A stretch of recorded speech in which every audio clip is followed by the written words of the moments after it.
Alright, we're live! What's up, guys? It's Friday night. I do not miss the Friday night stream, but we were a little bit late. Oops.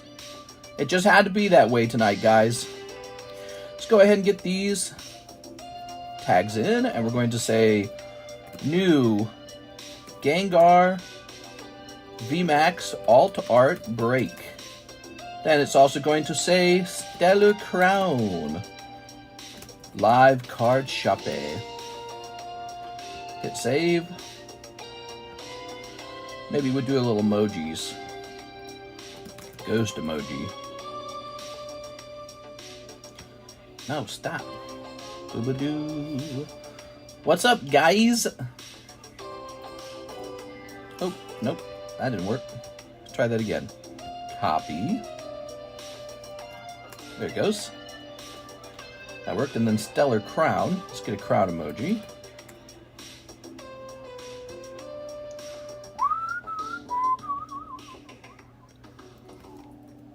Alright, and we'll hit save.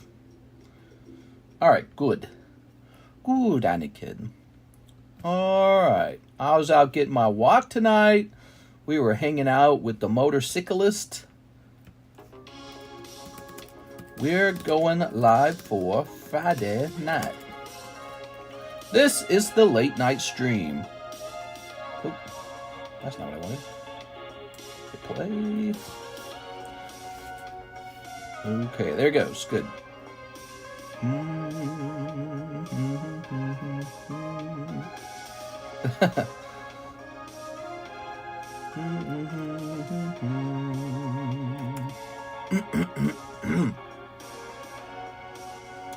Okay, tonight I believe we are fixing a Richard Palmer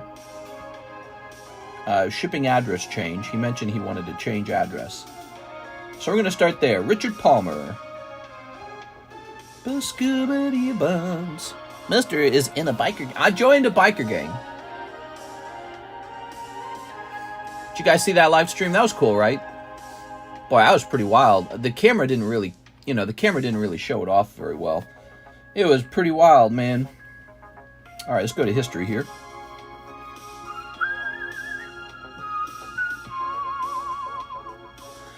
The squirrel illustration rare from Stellar is so cute. I had to raise the price of Stellar. I hate to say that, but I reduced it too much at the beginning of the stream for today. I brought it down to $4. It does have to be $4.50, unfortunately.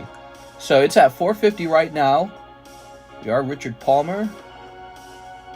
I apologize for making it so cheap, because then it feels bad when it goes up 50 cents, but I don't even know where I came up with that. I think it's because in the past I was able to do $4 a pack for the other ones. But yeah, I guess these booster boxes were just more expensive than they've been.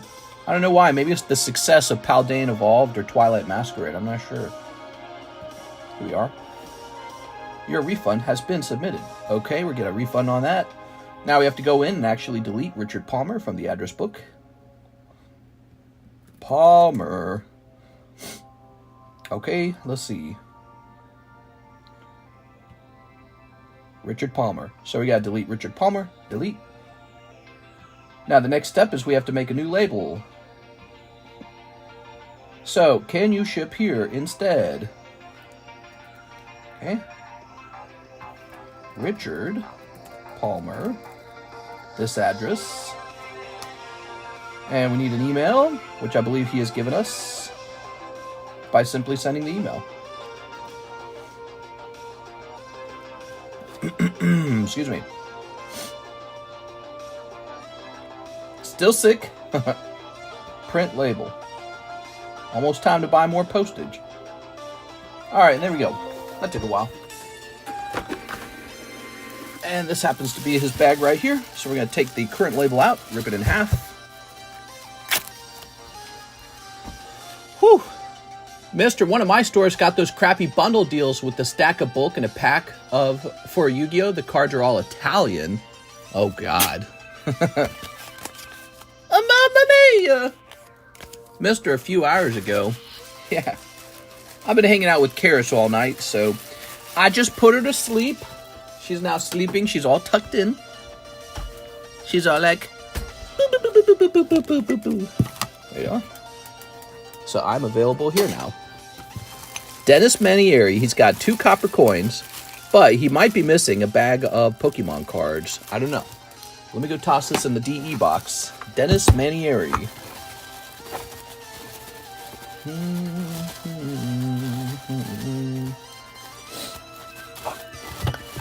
Okay, put this back up here. Seems like it's a missing bag, like it's probably a bag that was taken away. Yep. All right. Can you tuck me in, mister? I cannot do that. I mean, there's a price for everything. All right, so we pinged Discord, didn't we? Yeah, we pinged. Okay, so what do I do now? There you are. Ooh. I suppose now I show off these cool copper coins and slide it over here. And I show off these cool slabs on the table, but especially we've got a new Gengar break. And we also got a new vintage Mawile break. Yeah, that's the thing. Mawile, so cute. Okay, and then we've got the rare candy break. Yum, yum, yum, yum, yum, yum, yum. Who doesn't love rare candy? So we got 3 beautiful breaks. Let me guess, the Gengar's probably going to move fastest. And then we've got this TCC giveaway card. Let's get the giveaway ready. Okay, we're heading over to Nightbot.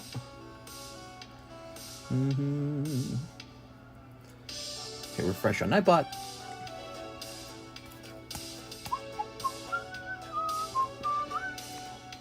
There you go. All right, very good.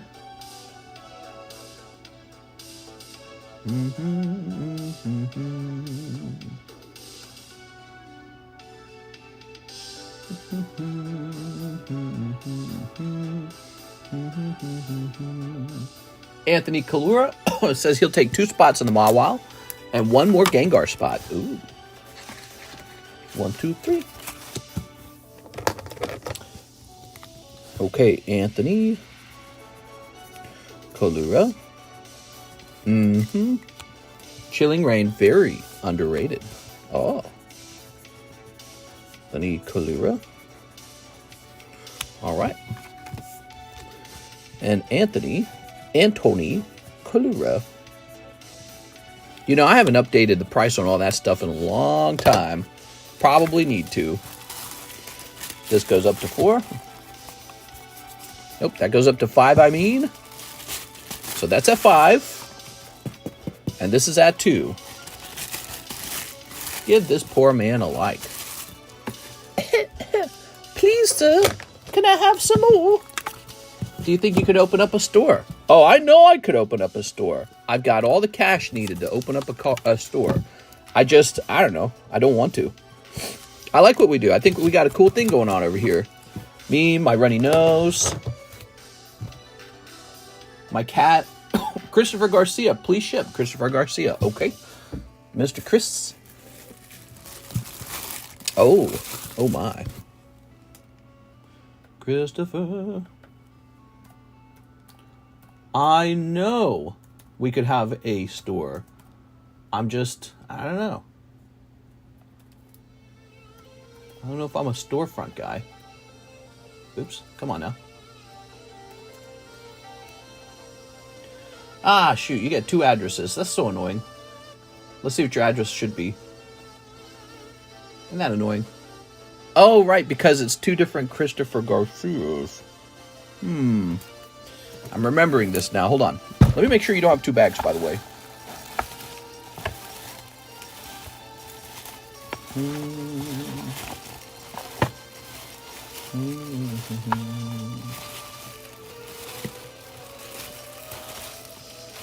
All right, so that's Christian Garcia. Christian Garcia. Okay. It's the Christian Garcias who had similar names. Was that it? Okay. And so we still have Christopher Garcia with 2 names. Okay, not 2 names, but 2 addresses. Let's go ahead and log in. Get Alexis to sit in the window. How much is that Alexis in the window? Let's see.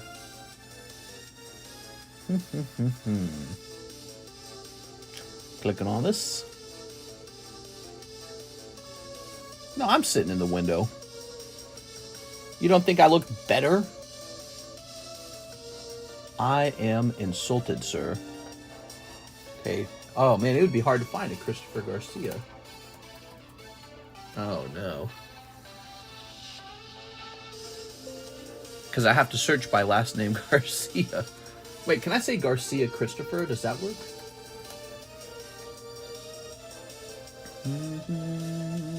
Nope, that doesn't work either. I don't understand why it doesn't let me search for two names. When will you do the thing for the Gengar Vmax? Well, it has to fill up first. John Garcia, Juan Garcia, Jeremiah Garcia, Jose Garcia, Giovanni Garcia, Daniel Garcia, Tanya Garcia, Christopher Garcia. Oh, that wasn't too hard at all, actually. Okay, now we're going to delete this. Okay, we've deleted the old address. Now, that is out.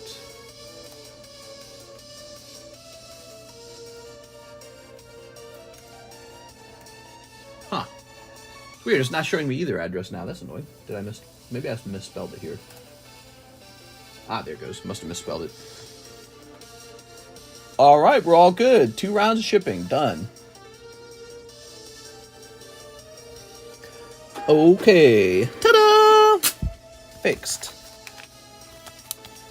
I shipped all of them. Then you can actually interact with people.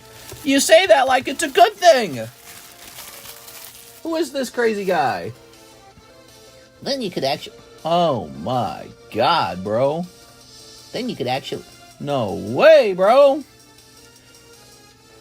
Jose Arredondo.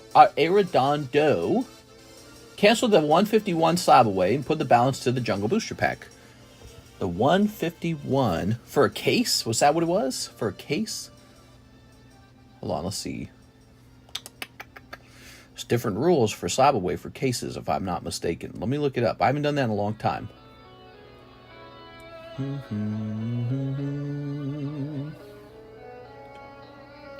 6 boxes of 151.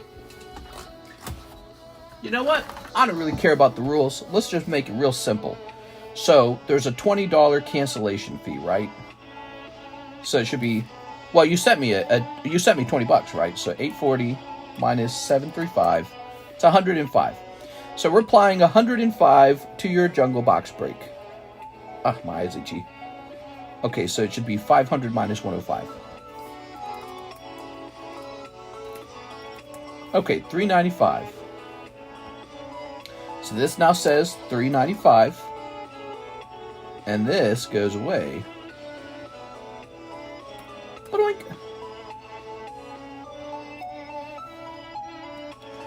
Okay, here, jungle box. Jungle Booster. There you go. Now, there's no time limit on the Jungle Booster other than the fact that it needs to be done before we run out of spots. So, that's it. Alright, thank you so much for that. We have Mr. Muhammad Al-Jad. Japanese PRB 1 box and 1 English OP5. I'm new. I don't have a bag. I'm a beginner collector. Yay! Alright. Let's get started. You're starting your new journey. Grab this. Blit! There you are. 1 English OP5. Whoa, whoa, whoa, whoa, whoa. We don't want that. We don't want our slabs tipping. No slab tipping, guys. I've seen you guys who try to tip the slabs over. I don't appreciate it. Let's see. What's this? This is an empty box? Okay. Empty boxes, huh? What am I going to do with an empty box? Here's another empty box. Okay. And then I can set this here. And then these got to be moved over here. Trying to get to those OP5s. I think that...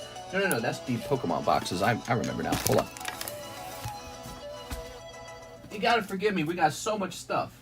So much stuff, seriously. It could be hard to locate even a simple item. Got way too much. What are these, by the way? Oh, this one's over here. Okay, those are giveaway packs. Alright, this should be it. Haha, nope, not in here. Must be the box next to it. Alright, I found the OP6. It looks like we need a fresh box of OP5. That's the way it looks. Because that's where they should be, and they're not in there. I'll go get a fresh box of OP5. Whew.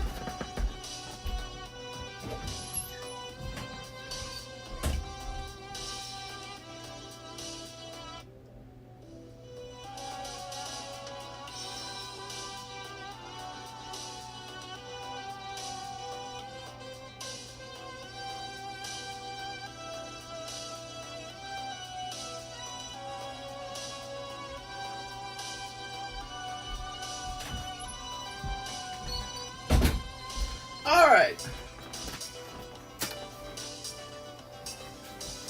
What have I done to my children? Look at these slabs.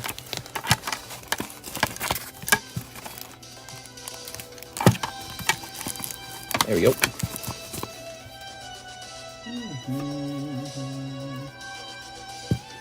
Okay. You like these? Ho ho. Did any bikers give you dirty looks? Nah. Dude, there were a lot of hot women, though. Holy cow, dude. Walking around. We hung out a little bit for a little while after we turned the stream off. And, man. They were a rowdy bunch, man. There's a bit of a passionate feel in the air. Sort of like, let's go home and make sweet baby love, baby, kind of feel. Yeah, ladies walking around in panties, dude. Weird.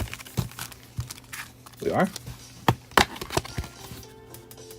Did the bikers hit on your wife? No, nothing like that. You didn't see anything like that. But you saw, like, groups that were kind of, like, drunk and, like, horny, dude. It's crazy. We are? There was a lot going on. I mean, we just captured a little bit of it. And it's like, you couldn't really take it in while you were live streaming because you're walking, you're getting pushed around, and there's no space anywhere, there's nowhere to stand.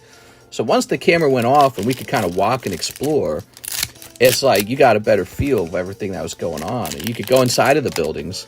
You go inside the bars and people are just like, making out, getting all handsy. Here we are. All right, Mr. Muhammad, let's see what we got. Pack number 1. Let's get this guy a God pack. What's with this conversation? LMAO. I went to a major biking, like, meetup.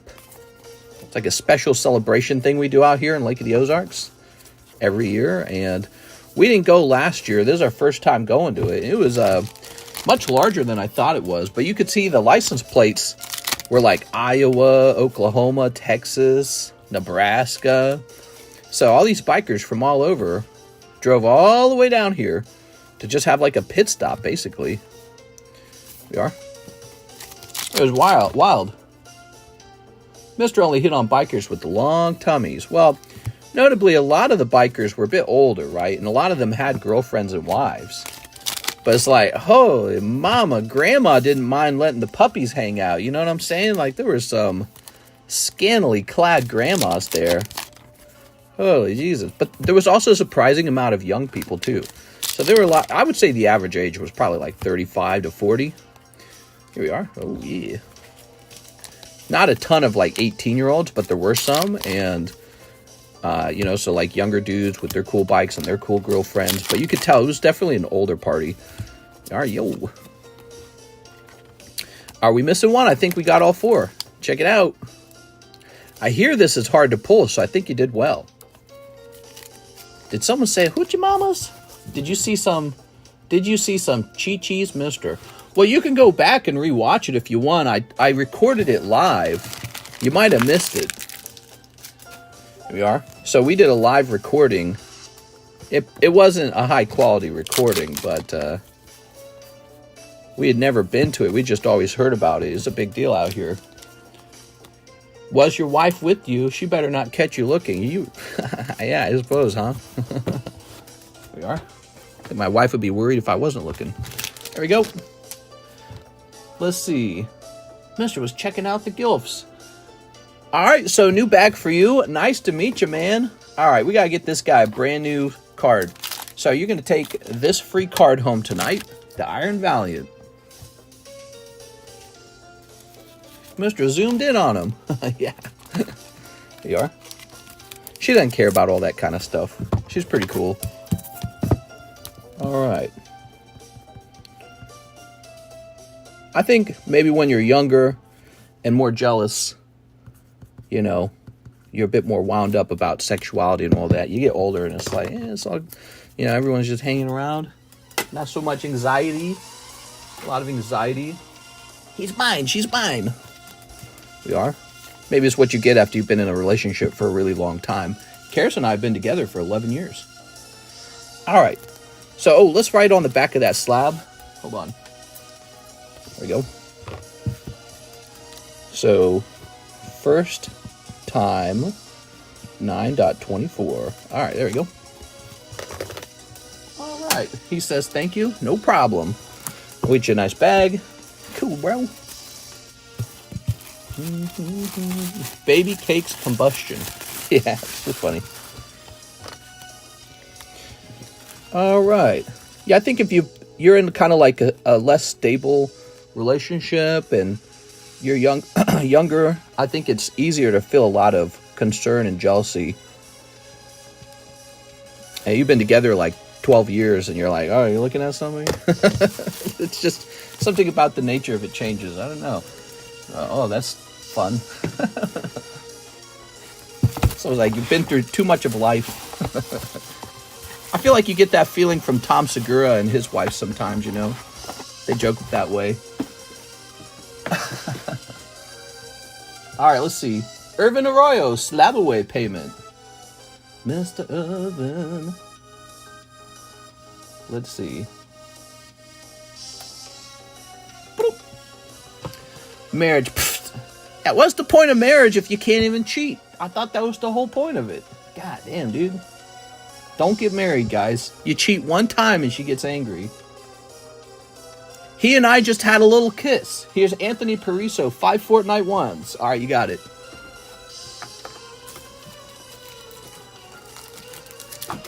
All right. 1, 2, 3, 4, 5. That's why Mr. shows off his hand so much. Work that pimp hand. I think I made that same joke earlier in the daytime stream. It's a funny joke. Here we are. So, you ready? Let's do it.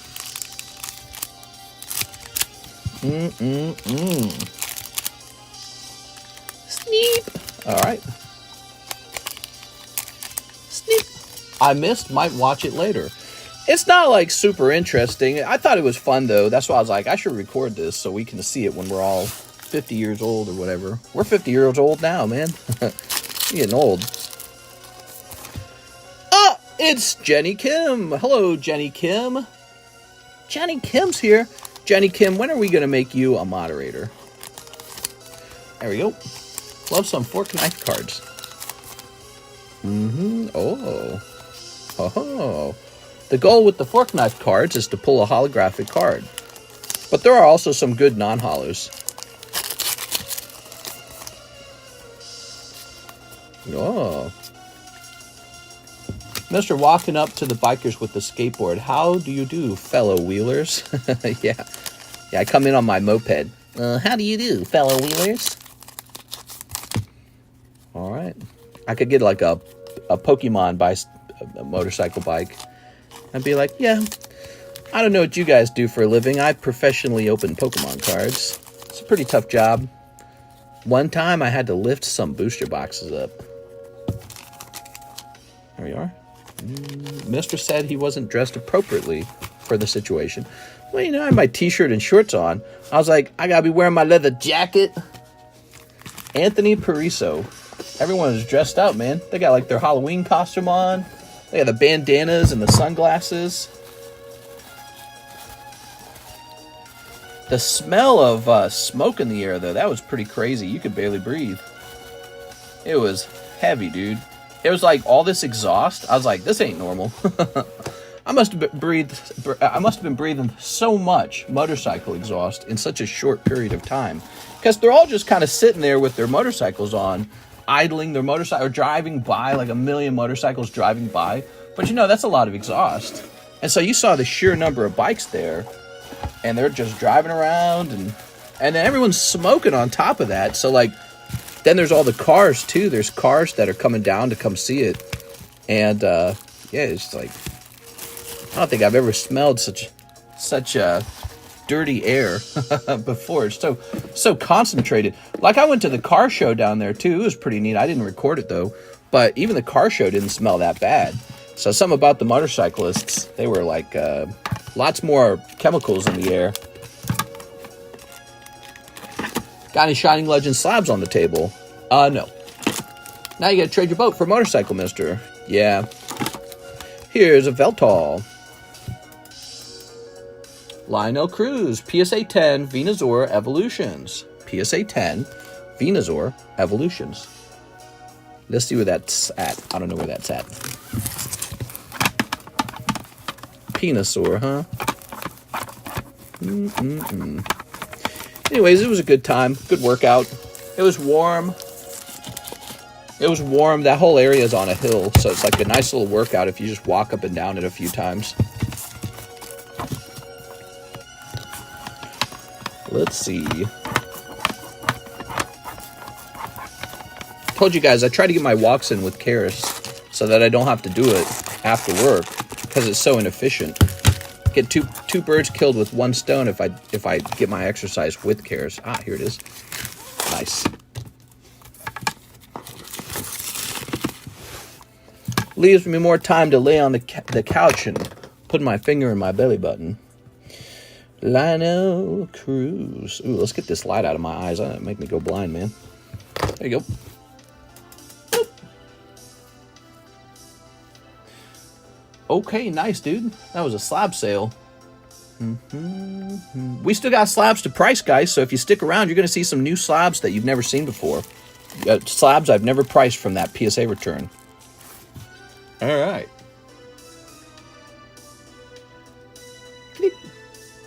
You dropped this, says NGA. Oh, crown.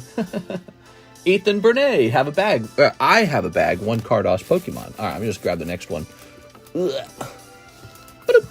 Nidoran is so cute. All right, Ethan.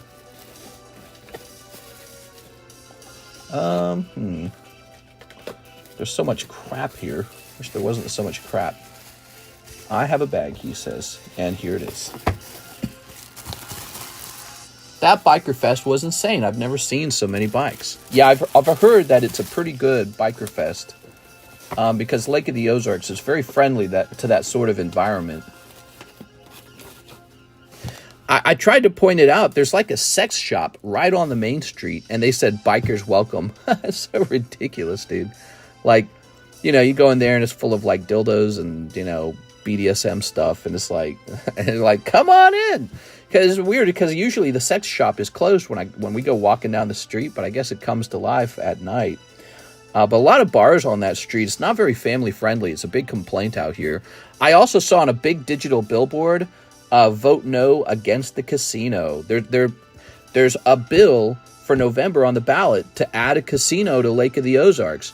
I hope to God that St. Louis, Kansas City, Springfield, and Columbia vote yes on it. Oh my God, we need stuff to do out here. It's so effing boring. They need to build that casino like yesterday, man. Even if it gets approved, it's not going to be built for like another 2 years. They got to say yes like now so we can get that crap built and just start getting some of that good tourism money. Is ridiculous. We have so many tourists, we have no casino. Are we crazy? It's so stupid. Like, who's again? Obviously, some Christian, you know, like Bible thumping person. No, gambling's a sin. You know, that guy's out there saying we can't have a casino. Look at Las Vegas. They're building Las Vegas on the back of their casinos. It's like, listen, man, if people want to come here from another state and drop all their money off in Lake of the Ozarks, let them do it. What are we doing? Javier, you know, if it's legal and it's all set up nice and neat, just let them do it. Javier Arroyo says, what's up, Mr. 6OP9? Don't let Las Vegas be the only place to go. It's ridiculous. But anyways, I'm just ranting. 6OP9s. All right. tight leather and bikes. Yeah, yeah, if you guys want to get your girlfriend all revved up, take her to a motorcycle show. It's a very sexy atmosphere. There we go. Take her to a motorcycle meetup. All right. You didn't want to pick out a new tail from a new one, huh? Javier. Man, I got a little bit of a cough going. All right. Ta-da!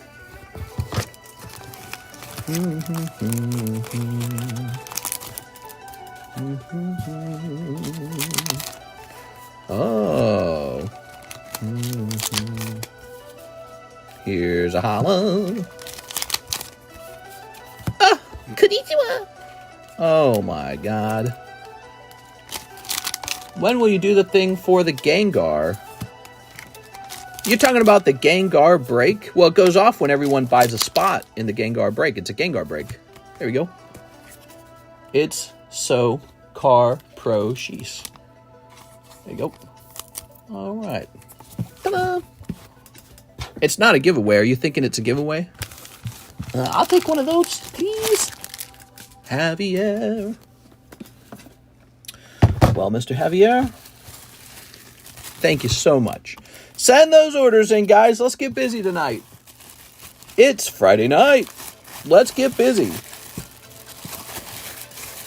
I'll do you guys a favor. You get busy, and I'll get busy.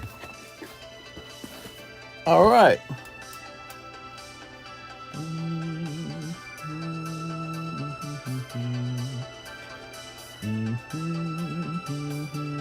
How much would a yellow deck Gengar be worth? Could be worth like $900-ish. I don't know. Why, you got one? Here's Mike G. I don't know about the Charizard. Here's Mike G for one Celebrations pack, please. Get busy with it. One Celebrations pack, please. 25th anniversary Celebrations pack. That's what he's talking about. Okay, so that would be over here. Here you are. All right.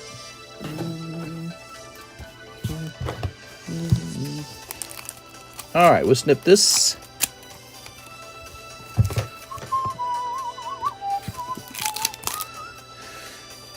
Some holos. All right. Lasagna and Mr. while at work. Can't get much better. Oh, nice, dude. You got some lasagna? Lasagna's so good. Okay, that was for Mike G. I have a bag, says Mike G. Oh, you got a bag, huh, Mike? Think you're a big man with a bag, huh, Mike? There you go. Tell your boss, Eastside says hello. Oh, what am I going on about? All right. I don't have the cool mafia guy vibes. It's not me. More like a guy with the nasal congestion opening Pokemon cards vibe. It's not that cool. Let's see. Go ahead and rotate these. Mister was just a Pokemon guy rolling through the street of badass chopper riders. I was like, oh wow, look at these motorcycles. Here's Snorlax. Did you sell through the Poker 10s? There's probably some somewhere. Like, here's one. Here's another one. 10 from Nightmares, Jeff Leon. Here it is. Okay, give me a second here, Jeff. I was so wet, says Marshall. 1, 2, 3, 4, 5, 6, 7, 8, 9, 10. Did you like some of those girls? If it was a cute girl, I'd try to tilt the camera toward her so you could see what it looked like to be there, basically. Here we are. All right. I sold a yellow Gengar. Snipping this. All right. What's going on here, says Cinna. What soul was this, then? I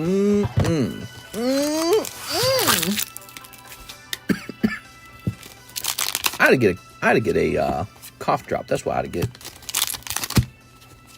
Sanctuary. They like the rumble. Here's Sarah. Prish. Come on, Jeffy Weffy. Pull us that signature cloud. Here's Lean. He's a lean, mean, killing machine. Here's Kefka. They look like girls out of your league. Hey! I'm sure there's plenty of girls out of my league. I'm not worried. I'm married, bro. I'm not allowed to do that. You think I'm looking... There you go. Not allowed to hit on girls. Alright. Here's Eldnark. Here's Joseph. Just tired of all these hot California 10s hitting on me all the time. I'm married? Please. Alright. Karis gets tired of all the women who want me, you know. She's like, I know I got a high status man, but you can't have him. He's mine. And that's got to be the perfect female fantasy right there. The perfect female fantasy is that there's this guy who could have any girl he wants, but he only wants her. But also, he's got like a hot best friend, and they're like different, like vampire and werewolf, and they're at odds with each other, and they're both protective of her. That's the ultimate female fantasy in a nutshell. In a nutshell. Like, women have the same harem fantasy, but slightly different. There's just two men, and they're actually pretty similar to each other, and they will fight to the death to have just her to themselves. I'll fight for your honor, or something like that. You could write pretty much any girl book if you just follow that formula. Twilight, Mr. been hitting the NyQuil hard. I've got that galaxy gas. Alright, the Ant-Man sent $50 for the Zard Slabway. Yay! Alright, let's get that. Doop, doop, doop, doop. 700 remains. Boop. Super gay. You are a Twilight fan? I'm not a Twilight fan. Cheese might be. Here's Mike G. Let's try another celebration pack. Okay. Oh, the first one was cold. Now you want a second one? I see how it is.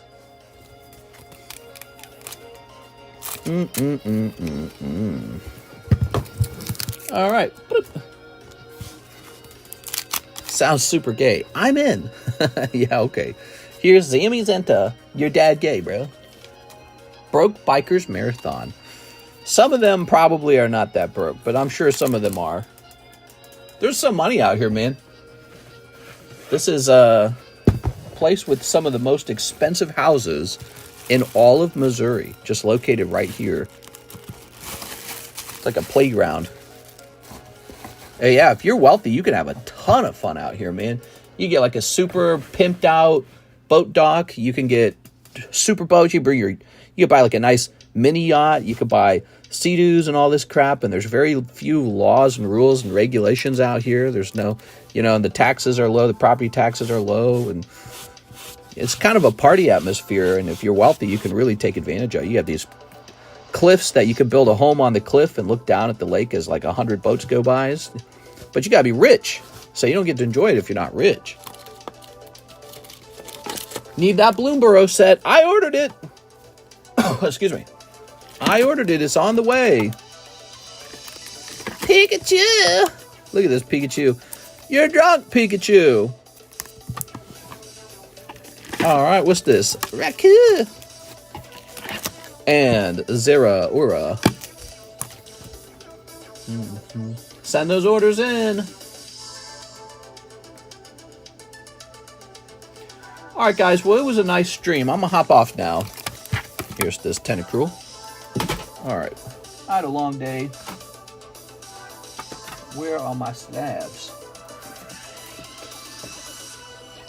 I think these are it. Are these all I have left? We're running out of slabs to price, man. All right, you ready? Are those Korean or Japanese? You can't tell? They're all Japanese. Oh, man, he missed the 10. Ooh, that one's cool. That's Japanese. Okay. Ooh, Hatterene. That's a pity. And another one of these guys. We already know what he costs. Have you already done the Gengar Reek? Reek! There we are. There we go.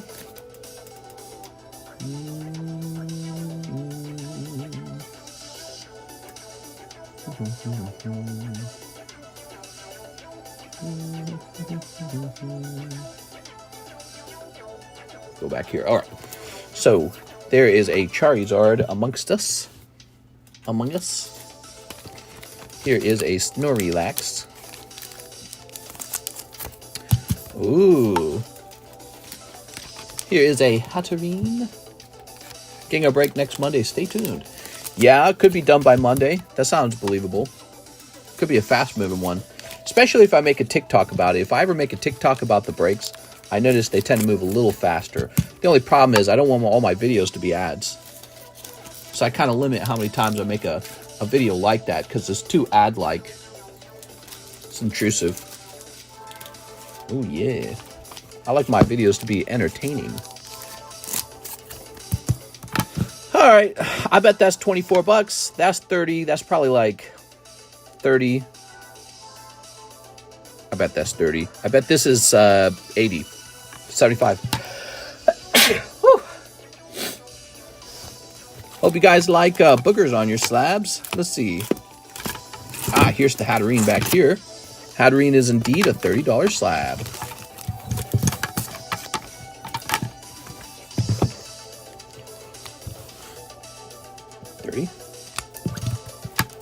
If you guys want to know what breaks were done, check the Discord breaks channel. Dustmorn is going to be hot. Lots of high-powered cards for gameplay. Oh, cool, bro. That's some good information. Thanks, Roger. Oh, yeah. Okay. Oh, man, I swear to God, I got to go blow my nose, guys. I've got to blow my nose. There ain't no way. I'm not sitting here like this. I got to go blow my nose. I'll be back. It ain't happening. I got to blow my nose.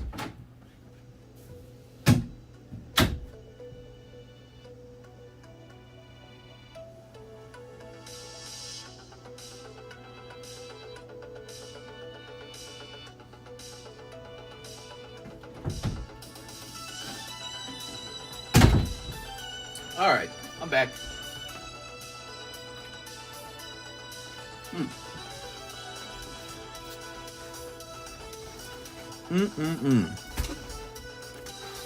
It's dripping on the cards. All right.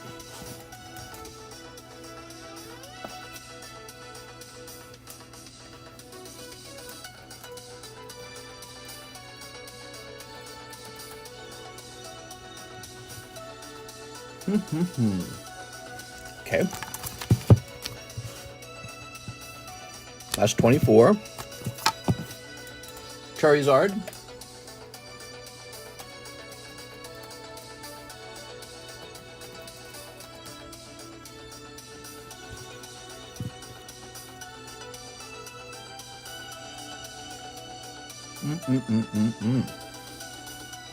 Oh, this is pricey. This is actually $55. Okay. B-Star Universe.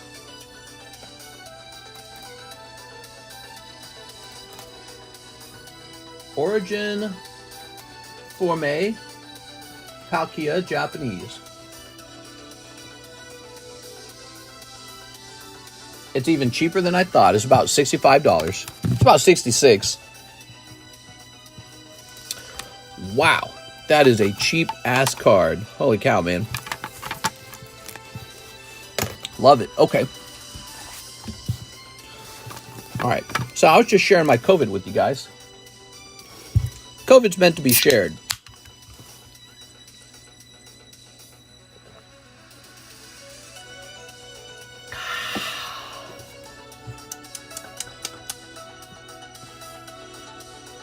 Who's next? We got Michael. Forgot a Story. Weiss Mickey. Weiss Mickey. Where the F smart Weiss Mickey? Maybe right here. Disney Blau. Doop-a-doop-a-doop-boo. Disney Bandai. Is this where Disney Bandai used to be? That's Disney Chrome. Alright, there it is. Disney Bandai. Is that lemon water? That's lemon water. That is lemon water. That's an old person drink. What do you want me to drink? A Mountain Dew? Mountain Destroy Your Guts? Mister's 40. Yeah, that's right. I am an old person. Bro. That's an old person's drink. Hello?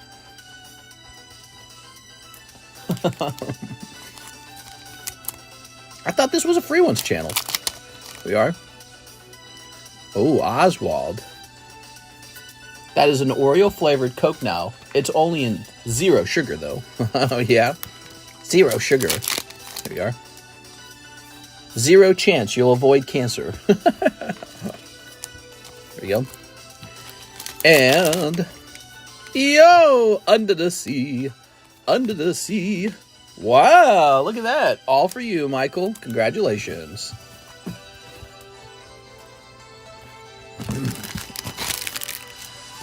Cool, bro. Trying to remember which box you're in. I think you're in the further away box. Magic Mike? Yeah. You actually have a pretty large bag.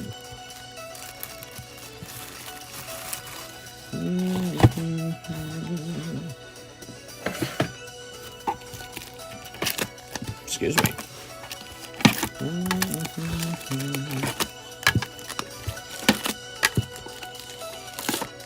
All right, Jirachi. Who's next? Jeff Leon, 10 OP9s. 10 of D's, huh? Well, you want both of these?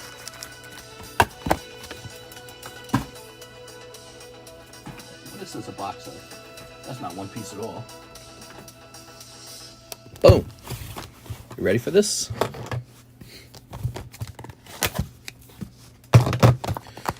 Ta-da! All right. I'm in the later half of season 3 of The Walking Dead, and it's clearly content I've never seen before, so I'm watching it for the first time. I just got to the part where Rick sees the baby, and he kind of has this disgusted look on his face. The little blonde girl's like, I think the baby has Lori's eyes. And Rick stares at the baby, and he's like, ugh. And I went, oh! Shane's baby. Bada bing, bada bop. Not even his baby.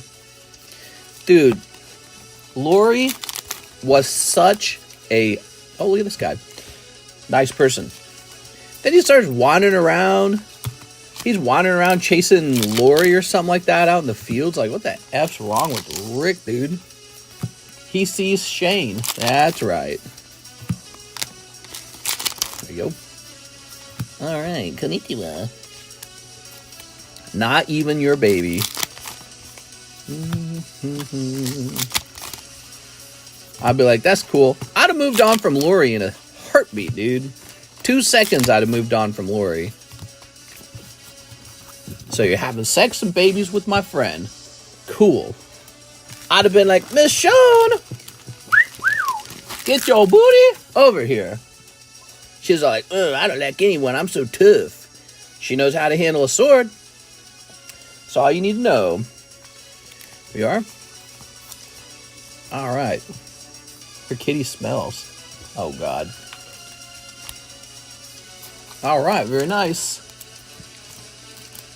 Hope that whistle didn't wake up Karis. She hears me wolf whistling in the other room. Jeff Leon. All right, Jeff.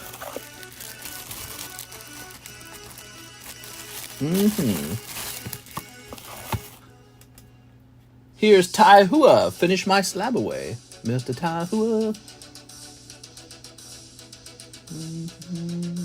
Metal Zard.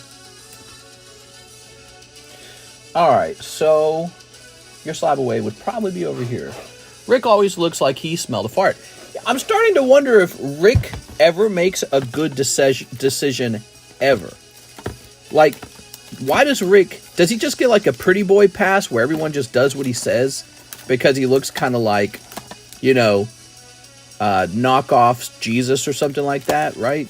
He looks like off-brand Jesus. Why does anyone listen to that dude? He's clearly nuts. Okay, let me go find it. The very first moment that that guy started hallucinating over Lori, I'd have been like, he's done. He's shot. He's out of here. Carl! Alright, Tahua.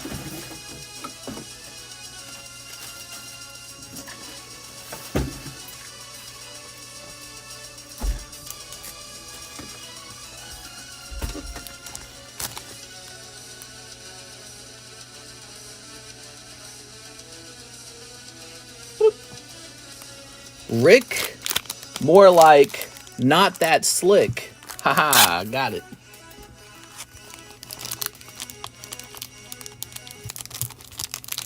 There we go.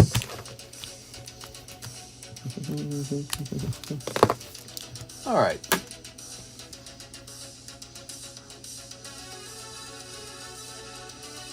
Okay, cool, man. So, what's next? Oh, another Charizard. A Ralts. A Kecleon. A Pikachu. All those Sandstorm 9s. That sucks.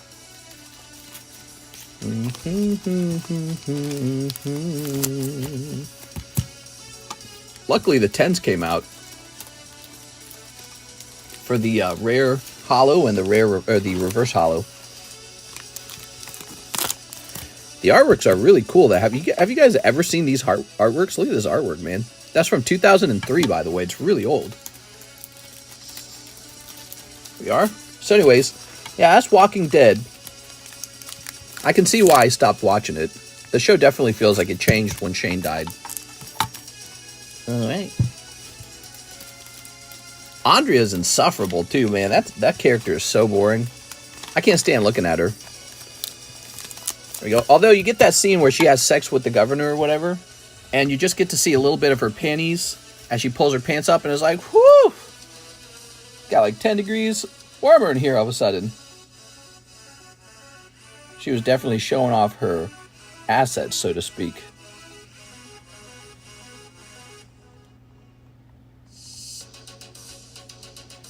There we go. Karis was like, you need to see that scene. I was like, oh, this is very important. Alright, let's see. So this would be $62? Is that right? Oh, that's an 8. My bad. Alright, a 9 costs more at $65. Best 2 minutes of her life. How did you find that guy attractive at all? He's such a creep. Like, you can just... He's like, well, shucks. He's got that voice thing going on, and it's like anyone who has the, well, shucks, darling. Anyone who has that voice going on is so fake and so gross. There ain't no way. Wow, so this is apparently almost $40, this card here. We're going to do 35. Okay. Sandstorm Kecleon. You guys want any other music? Is this music doing okay for you guys, or are you, like, ready for some other music?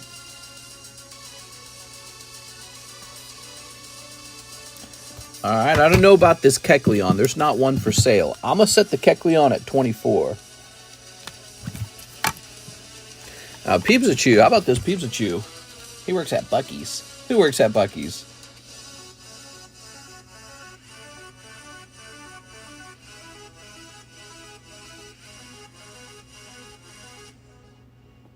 Pikachu is 20.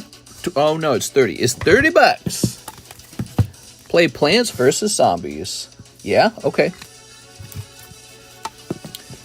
All right.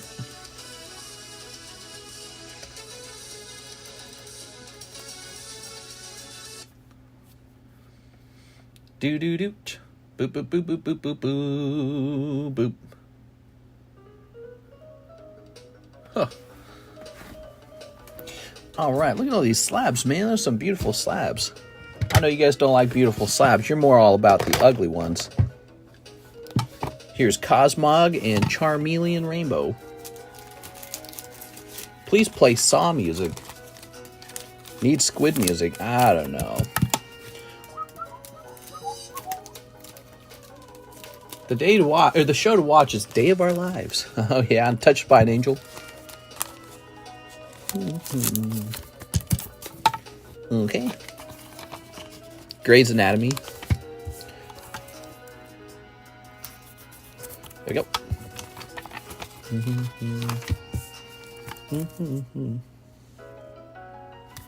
Ah.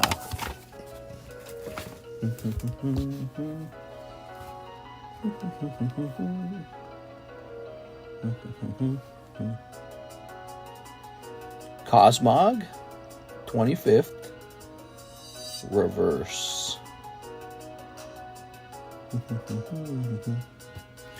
That's $30.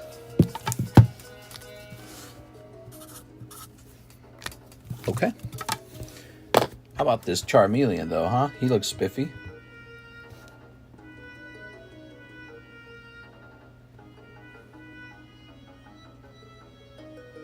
Rainbow. Wow, there's one for like $200. Is that the only option? Let's see.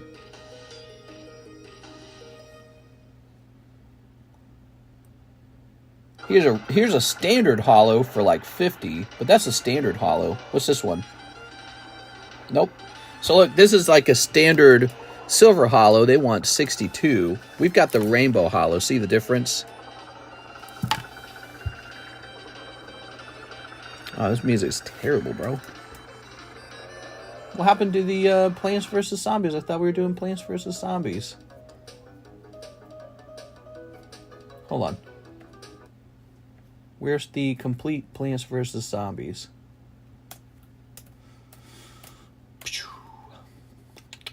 Here it is. How do you feel about Stellar Crown restock? Fine. There we go. Okay, we got the music playing.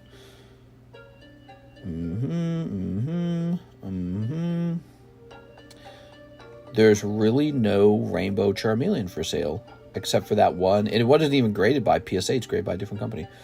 How about sold? Okay, the rainbow ones are rare. That's all I can say. The rainbow Charmeleons are not common. So he is being set up for $200. That is what's happening. All right. Yowza. I gotta open more of those, man. Those are cool. Okay. How many slabs I got left to price? Not many. Let's see if you guys sent in more orders.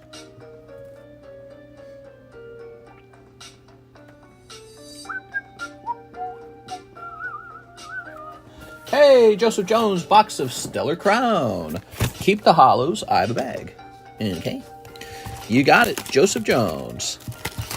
Here comes, guys. Joseph, you've been really kind to me this last month. I gotta thank you for that, man. That's awesome. Let's get this open and see what's in here.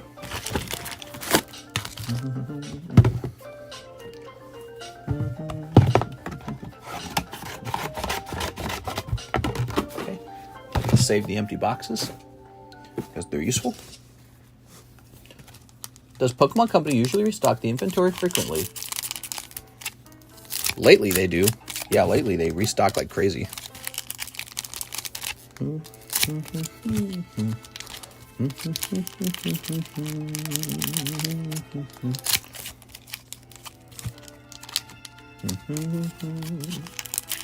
I just saw the thing about people eating pets. LMAO, I've been busy with work, so no phone time. They're eating the dogs. They're eating the cats. They're eating the pets. People already turned it into like a song. I think I might have... Did I save it for this? Hold on. I might have saved it.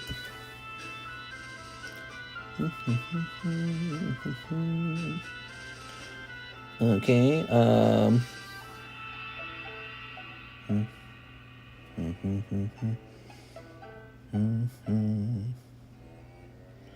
No? Did I post it in Discord? Do do do do do. Scooby Dooby Doo. Nah, I didn't save it. All right. I got this little meme in, though. 2 more months of waiting on the 20,000 dumbest Pennsylvanians to decide the fate of the country. It's a clever meme. It's a fascinating concept, isn't it? You know, the swing voters have so much more power to actually make the decision on how the country is run. And it's just 20,000 regular folks in Pennsylvania. They're not rocket scientists. They're not political majors. They're not economists. They're just standard people. Yeah, I thought Kamala, I didn't like the way she looked. I'll vote for Trump because he's a billionaire. Here we are. All right, you ready? Taylor Swift told me to vote Kamala Harris, so screw Donald Trump.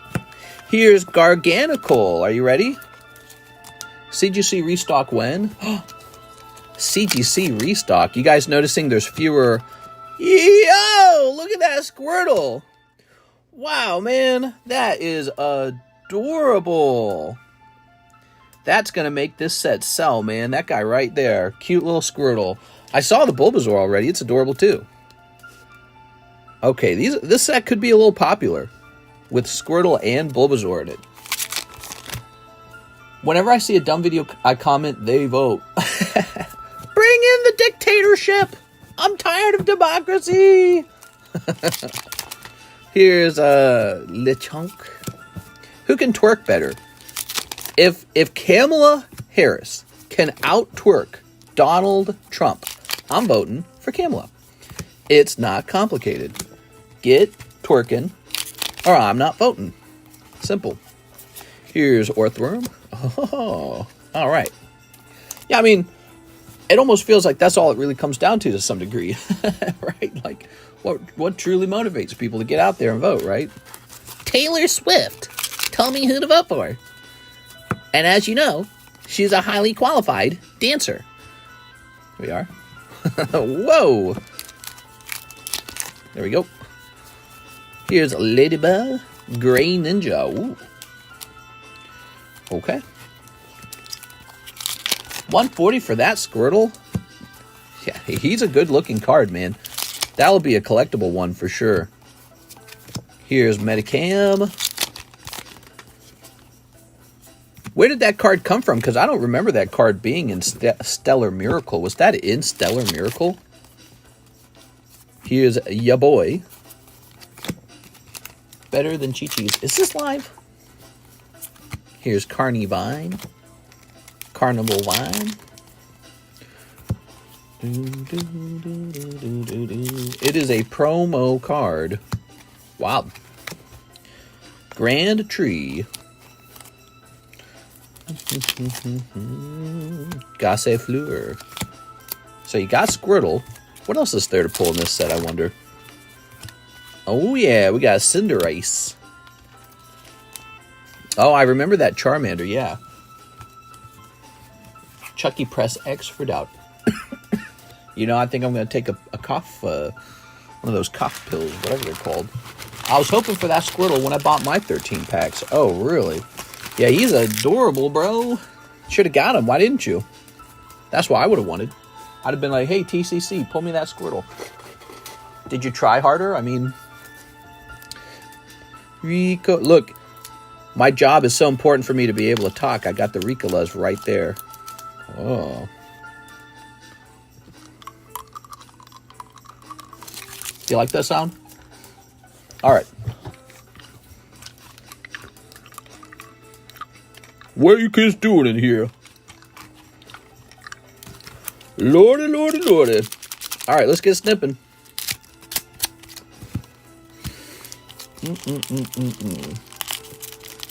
Are you searching for Mario Panini? They're crazy cheap here in Sweden. Not necessarily. No, I don't sell it very quickly, so I don't need a lot of it. Every now and then I restock, though. Why, are you trying to sell me some? We.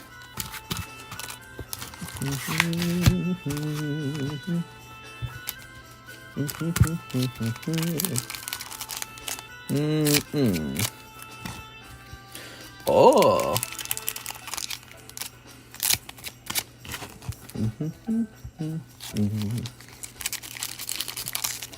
Sneep. Yeah.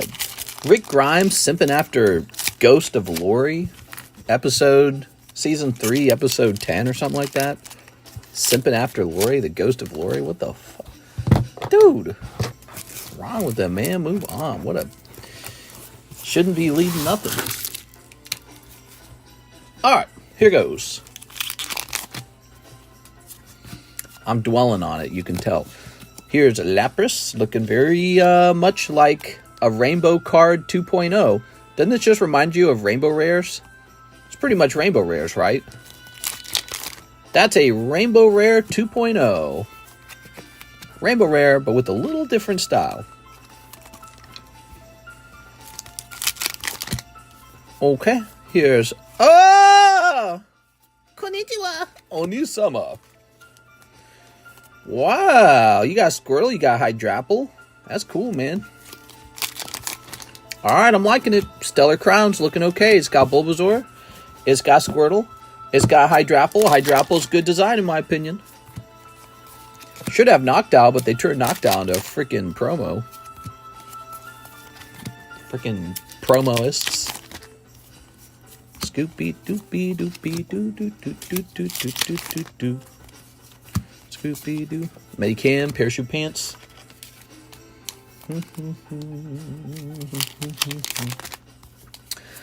Oh, Kofu. Couldn't be a perfect box, could it? They had to ruin it with this ugly guy. Oh, ugly. Drifblim.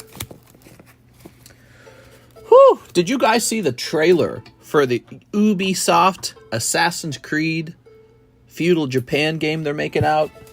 They're making right now? Did I say making out?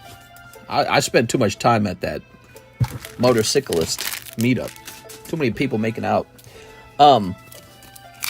That video has so many dislikes and so few likes. That trailer is getting crushed.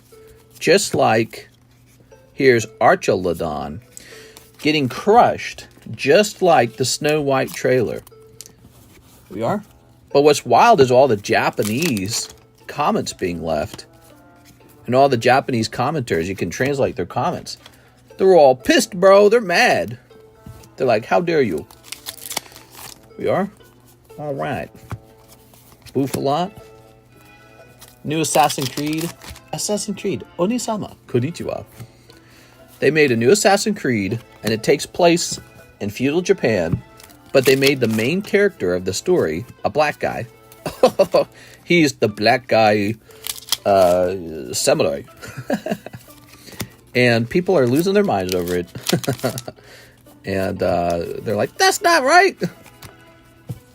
Probably because there weren't a lot of black guys in Japan in feudal Japan times. And even if there were, they typically were not samurais. And so there's a little debate like, I'm a historian and we found proof that there was. And then the Japanese people are coming in the comment section saying, lies, foreigners are saying this. There's no Japanese record of this guy. We are? You mean Yasuke? Yeah, Yasuke or something like that. I'm just reading what I read in the comment sections, okay? For me, it's all just entertainment, all of it. It's like watching this Snow White thing. It's very similar to that. It's people not very happy. If you could say Snow White was sort of like a German fairy tale, and they're filling the role with like non-German girls, and then over here you've got like a Japanese tale. Well, you should have like a Japanese warrior. No, he's got to be a black guy. And so people are just freaking out over that. They don't like that stuff, man. They don't like it. They get upset with it. That's cultural appropriation. And, comment section is so scornful right now. So angry. Look at that. Ooh. Beautiful. Man. Thanks for keeping the hollows. Well, no, thank you, man. That is a good box, Joseph. I like that. We're going to have to, we are going to have to go ahead and clip that for Mike's side. Okay, Mike's side. All right. So what's really interesting is Ubisoft stocks are way down. This is going to say box of Stellar Crown. Some nice pulls. 1, 10. There you go. All the Japanese peasants bow to him. The character is based on was a retainer at best. A guy from the UK literally made the whole. He was a samurai up in America. UK just accepted it. Right. So there's a lot of responses from actual Japanese people now. They're saying this guy was known as somebody's servant. He was somebody's servant in Japan, apparently. And they're saying foreigners made it up that he was a samurai. He wasn't. So that's what I read on the internet. That's what I read. Okay, I'm just reporting what I read. It doesn't make any of it true. I'm not a journalist. I'm just a guy, I'm just a guy talking. But that's what I read. And, they're offended by it because it's like, that's kind of an honorable, hey, we're Japanese. This is our thing. And you take this story and you turn it into something that never happened. It's offensive. It's kind of like what happened with the Egyptians, too. Remember the Netflix special for the Egyptians? The Egyptians are trying to sue Netflix over that. Do you remember that? They made Cleopatra black. And the Egyptians are like, whoa, whoa, whoa, whoa. There is a race for Cleopatra. It's called Egyptian, which is what we are.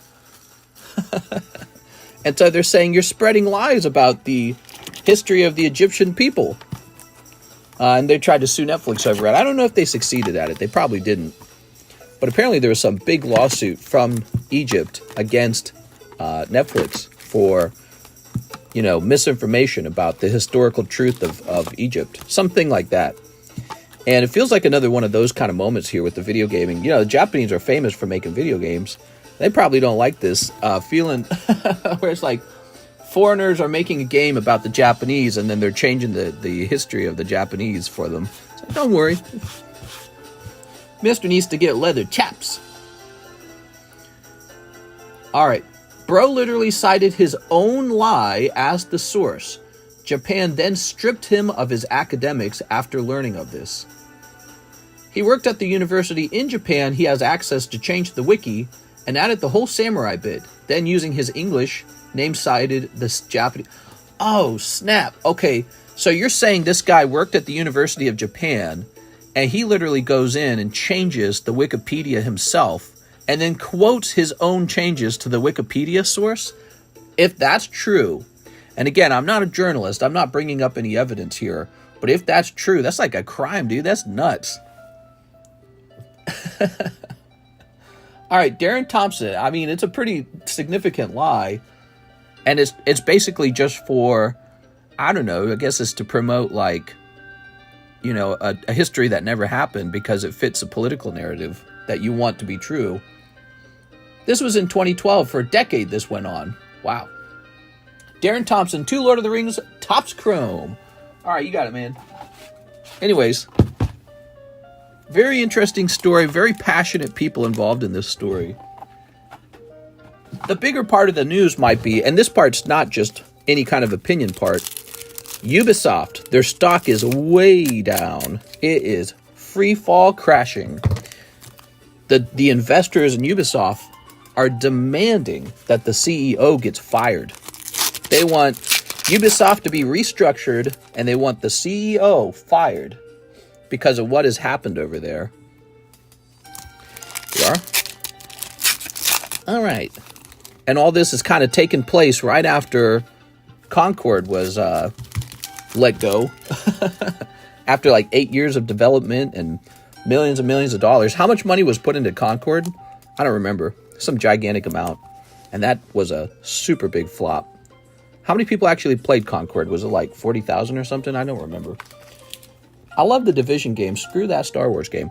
The Star Wars Outlaw game apparently is a Ubisoft game. And so is Assassin's Creed. So it's, Star Wars, which made the main character a female protagonist, which I guess that's, not what the gamers wanted. I don't know. They made the Star Wars Outlaw, and I'm sure it was expensive to develop, and it just didn't sell. And now they're making this other game, and it's probably not going to sell. And they are going to lose all their money. All the investors are going to lose their money now. We are. All right. $150 million. My God, dude. That is crazy. All right. Oof. All right. I mean, hopefully all this is a sort of wake-up call that says if you're going to make a product like Budweiser beer, just make it for your target audience. And your product doesn't have to be, you know, like a political statement. It should just be a product. Here we are. Oh, yeah. Oh, let the politicians do the political statements, maybe. Here we are. And you can just send money to those politicians if you like what they say. But if the product itself, it's like this. Let's say I supported a particular politician. I could just go donate them money. But let's say instead of Pokemon cards, they were all politics cards. You wouldn't shop here anymore. You'd be like, I'm out of here. All right, Darren Thompson. You'd be like, what is this? My shop would close down so fast. I'd have no customers. People are like, I'm not here for that. All right, so just not that smart. Remember, Sony bought the company making Concord for $250 million. Also, this was their first game. Oh my God! So the real loss is even bigger than 140, because the value of that gaming department or that gaming company is pretty much nothing now, right? No way, dude. Their first game failed this hard. Yikes. The Japan public got so angry, they demanded the government look into the desecration of Japanese history. Wow. Wait, I gotta read all this. So, Wrath says, when the game came up and Japan was like, Black Samurai, who now? They started digging and uncovered the whole debacle. The UK author is in hiding now. The Japan public got so angry, they demanded the government look into the desecration of Japan history. A fly has a longer lifespan than Concord did. Oh, wow, man. It's a bigger loss than the Borderlands movie by almost double. Yeah, that's a shocking thing, too. What do you think happened with the with the Borderlands movie? I didn't even know it existed until I heard it. I didn't even know it existed until I heard it lost a lot of money. But then I saw Kevin Hart in it, and I was like, oh brother, dude. I was like, no wonder it's not doing well. I don't hate Kevin Hart or anything, but it's like, why does it feel like there's just this sort of like feeling? There's a couple actors where they're showing up over and over and over again in the movies, and they're like a cookie cutter movie maker, and he's one of them. And so is Jack Black is another one. It's like a cookie cutter type movie, and it's starting to feel like really annoying. David Ballard, evening, mister. Let me get 10 Pokemon Go, Japanese. Oh. All right. The Borderlands movie had an opening weekend of 9 million. Corporate oversight is killing 1, 2, 3, 4, 5, 6, 7. Yeah, I mean, maybe. I do think it is actually politics, though. I think it is. I mean, you could just... corporate oversight, you could just call that a more generalized version of, scrubbing away what made video games good in the first place. But, yeah, I mean, if the purpose of your video game, some kind of political mission statement, have fun losing to your competitors, because your competitors are just going to make whatever sells the best. That's what by the way, the mission statement should just be that. That'd be smart. So you got competitors who are going to make games that way. But if yours is a mission statement about, equity for all or something like that, well, enjoy running out of money, because that's what happens every time you implement a policy like that. It never, ever, ever works. It never works. You can't force people to be equal. It never works. All right, let's see. Grabbing some more Pokemon Go. All right. You can't force people to love art. It doesn't work. They have to genuinely like it for its own merit. There you go. You can't re-voice act Claptrap. Ah, they did that? No way, dude. Mistake. There you go. But I agree. People can't write stories anymore. I don't get it. Is this music on repeat? No. David Ballard. 1, 2, 3, 4, 5, 6, 7, 8, 9, 10. All right. Ta-da! They sadly kicked the OG Claptrap out before 3. Whatever happened to Borderlands, man? They used to be a big thing. I remember Borderlands in their heyday was so cool. Now where is it? It's like a little memory almost. Poor Borderlands. All right.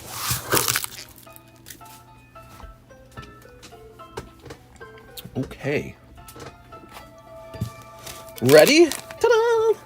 Here's Blasty Boy. Rawr. Oh, we got to check all the cards, though. Okay.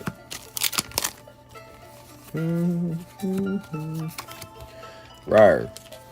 Oh, konnichiwa. Borderlands 4 is coming out next year. Do you think it'll suck?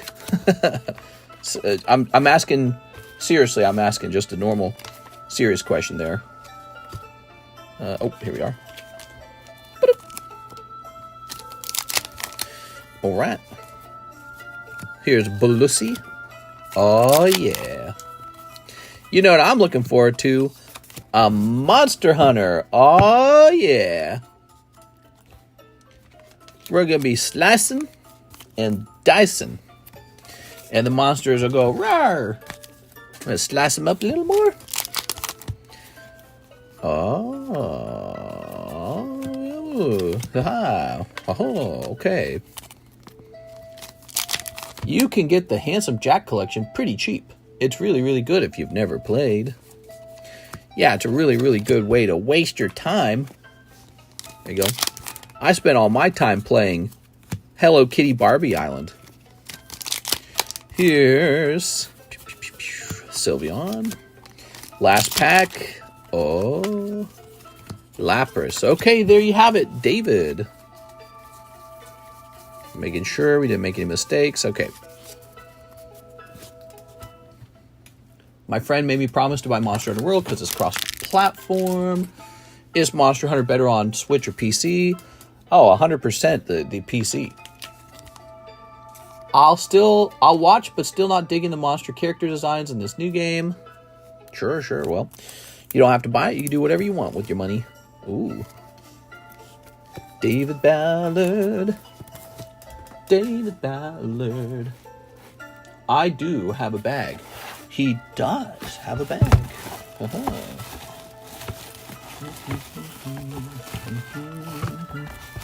What game Quip been playing, mister, or does she just draw? She and I haven't played any games in a while. She knows I'll be playing a lot of Monster Hunter when it comes out, but I don't know if she will. All right.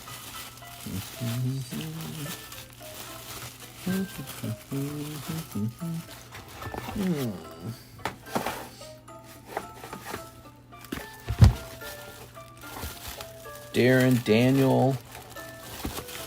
Where the hell is David Ballard? The D-boxes are so tough right now. There's so many of them, and they're so full. They're like completely filled. Ah, found you. There are so many people with D in their name that are just leaving their bags behind for like ever. Like, how old is this one? Daniel Santos. He has left his bag over here since February. This is why I do not feel that bad whenever it comes to snatching a bag, because it's like, bro, you can't leave your bag here for a year. All right. Get her the SpongeBob game. Next up, we got Mr. Muhammad. He says 4 OP9s. What's up, man? All right. For these. Okay. Oop. Snipping that up.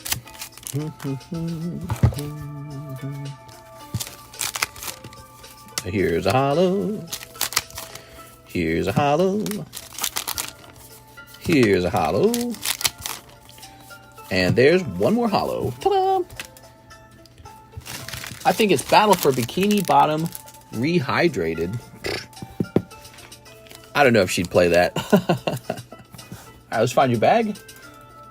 Are you in the MI box? Mike Jesus. Alright. Ah, here we are. Lovely.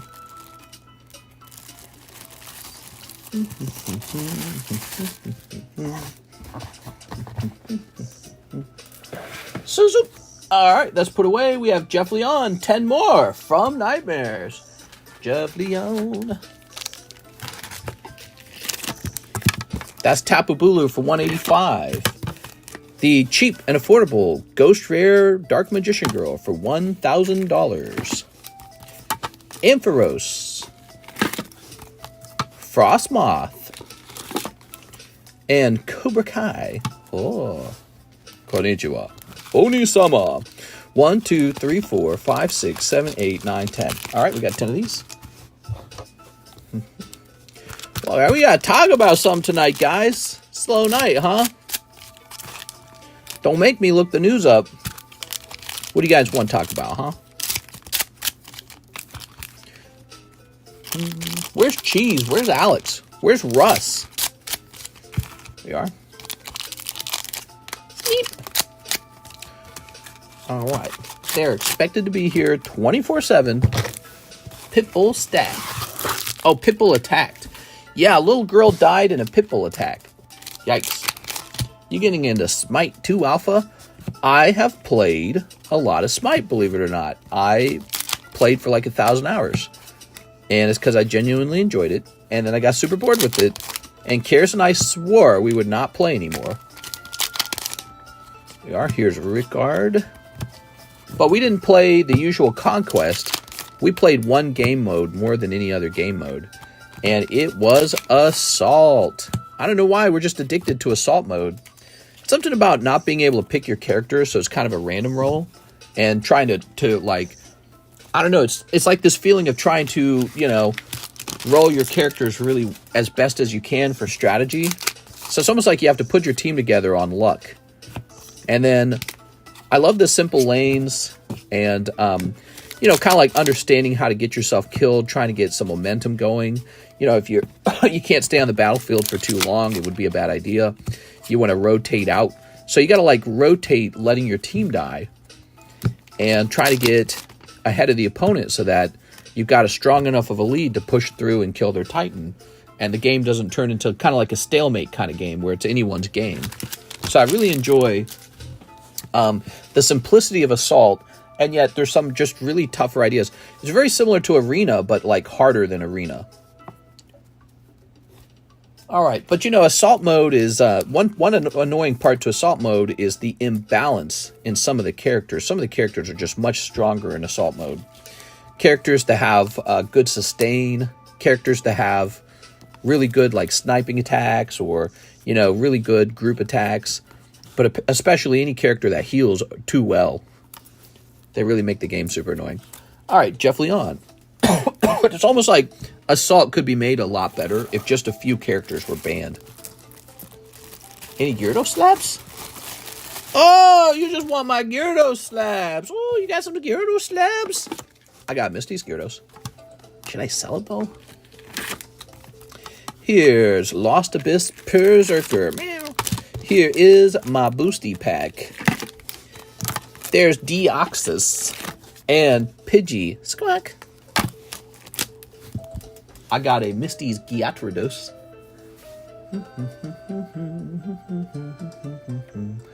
I don't see any orders. Send in some orders. I'm just being silly with you guys. You want to see some slabs get priced up, everybody? Let's get some slabs priced up. So I'm going to start by removing these two from the table. And we're going to remove whatever this guy is. We're going to remove this guy too. Have you played League? Karis has played a lot of League, and she enjoys it, but I never got into it. Actually, she was the one who introduced me to Smite. She's like, you gotta play it. I was like, I don't know, bro.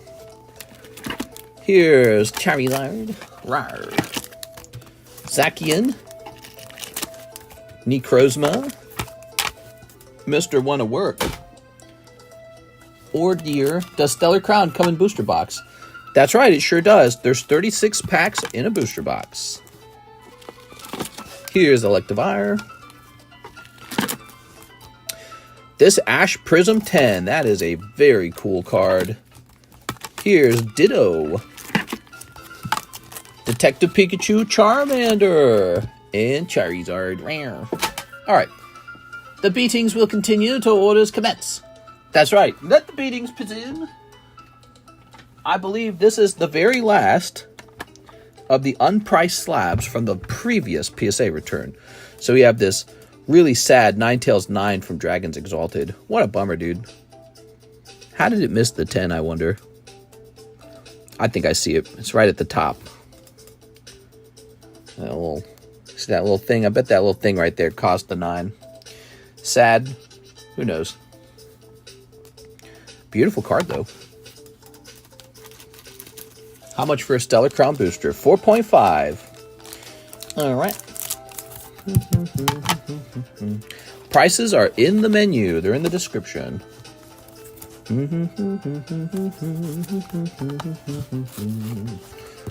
Oops.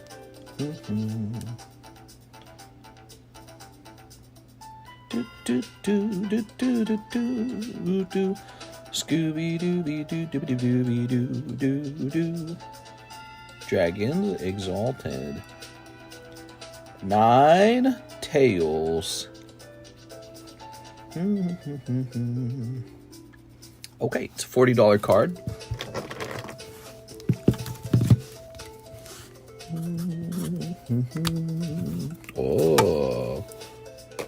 Oh, we got a Rhyhorn 10. Okay, cool. I'm going to start by scanning the card to find out what the population is on it.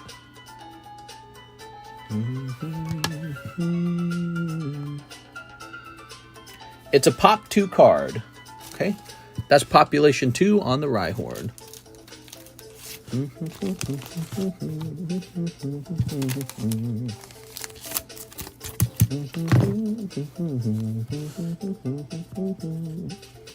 We'll do 200 on Rhyhorn. Garchomp, look at that. That's a nice looking card, wouldn't you agree? Oh, that looks really nice. Okay, I remember when this came out, people were just going nuts for it, man.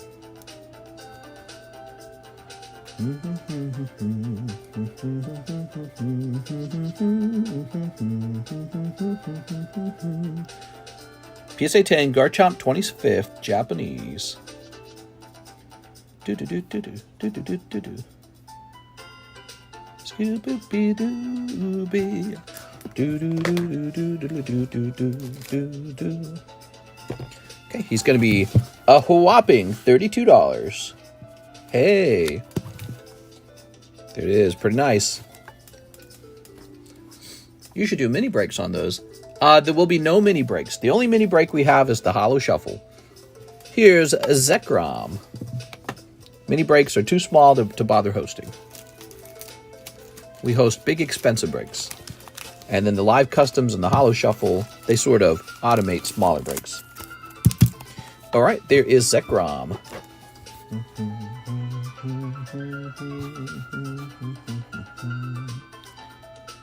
Okay, Zekrom.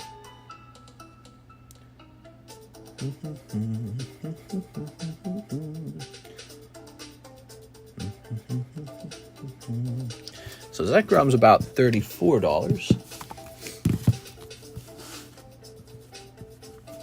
All right.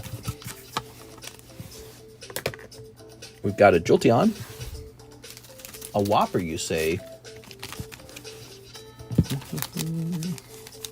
In the news, I saw that Russia is saying if NATO allows Ukraine to use long-range missiles, it considers it an act of war from the allies, from NATO.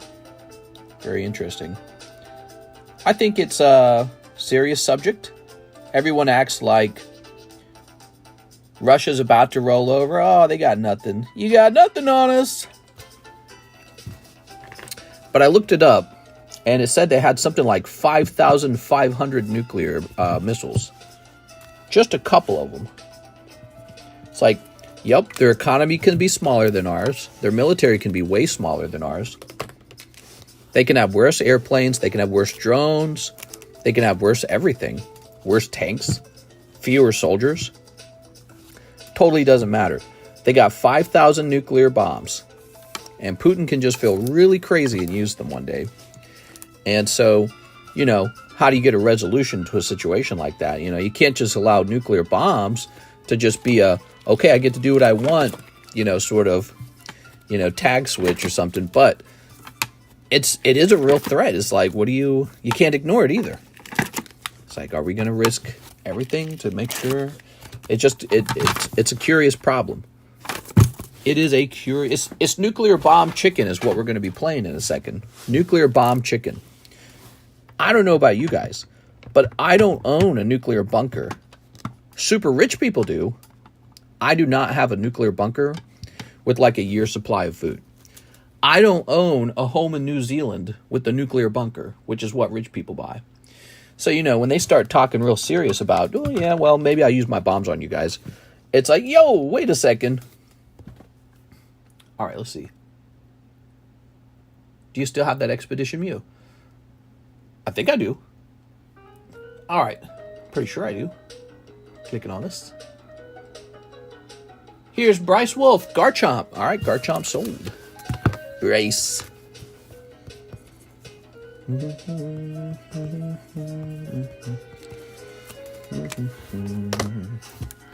Boop.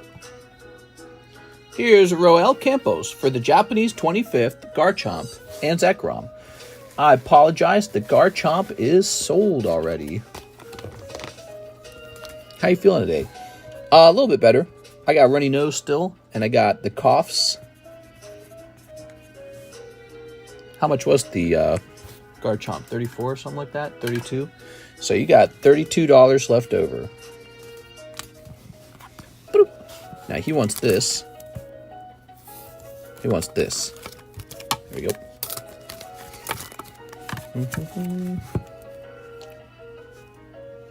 If you do, are you willing to do a slab for that slab trade plus 100 on that? You want to trade me for the Mew? I mean, I'm open-minded to a trade, but it has to be a kind of trade where I believe it's not going to make my life harder. Like, let's say I had a $1,000 Mew and you had $1,000 worth of energy cards. Even though it's $1,000 worth of energy cards, I don't want the trade. You see what I'm saying? You get offered a lot of trades like that is one of the things I've experienced. Well, you don't want my $1,000 of energy cards? Come on, bro. No. Whatever would be in Stellar Crown. All right, so Mr. Roel Campos, you're left with $32. Ba-doop-be-doop-be-doop-be-doo. Ba-doop-be-doop-be-doop-be-doo. What is the population on this Pidgeot? I didn't even check.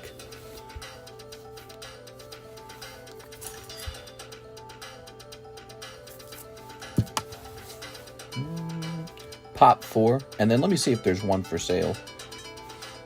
Oh man, I really like this song that's playing.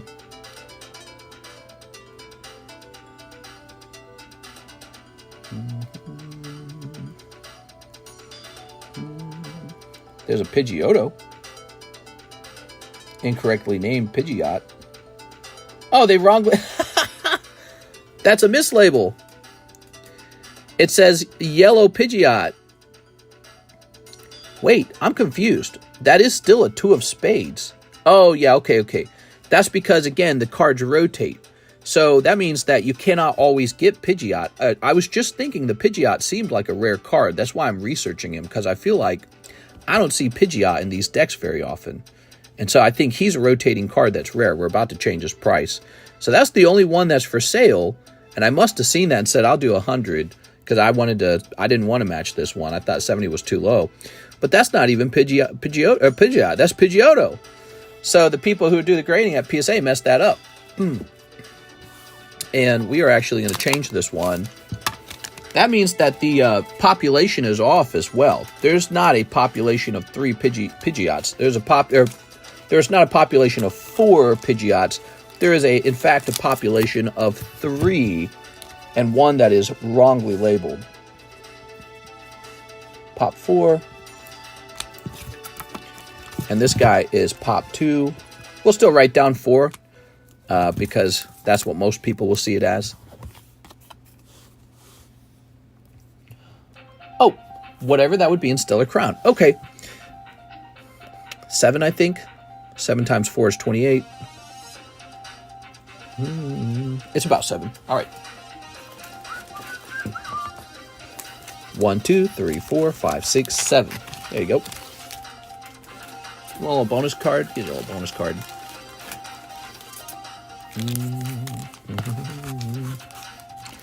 All right.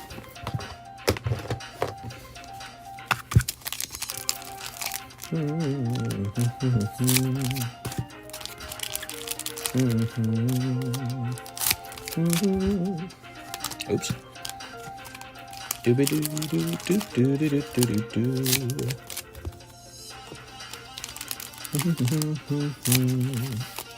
All right.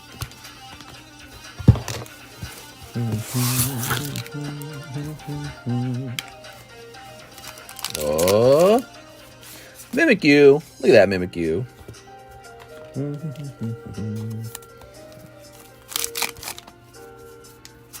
Here's Puragly. Hoot hoot. Hoot hoot. Come on, Mr. Campos. Slowking. Oh. Slowpoke.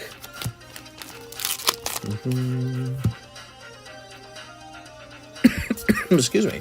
You're just getting hollow so far. Oh, no. Wait. You got Lapras. Look at that Lapras. Oh, and Meditite. Shoo. Coming in handy, man. You need another pull for sure. There you go. Thanks, man. Appreciate it. All right. Cool, man. We've moved a lot of Stellar Crown in the last 3 days. Let's see. I think your bag's over here somewhere. Somewhere's around here. I'm going to develop a southern drawl. Just so I can be like, well, shucks. I'm from Missouri.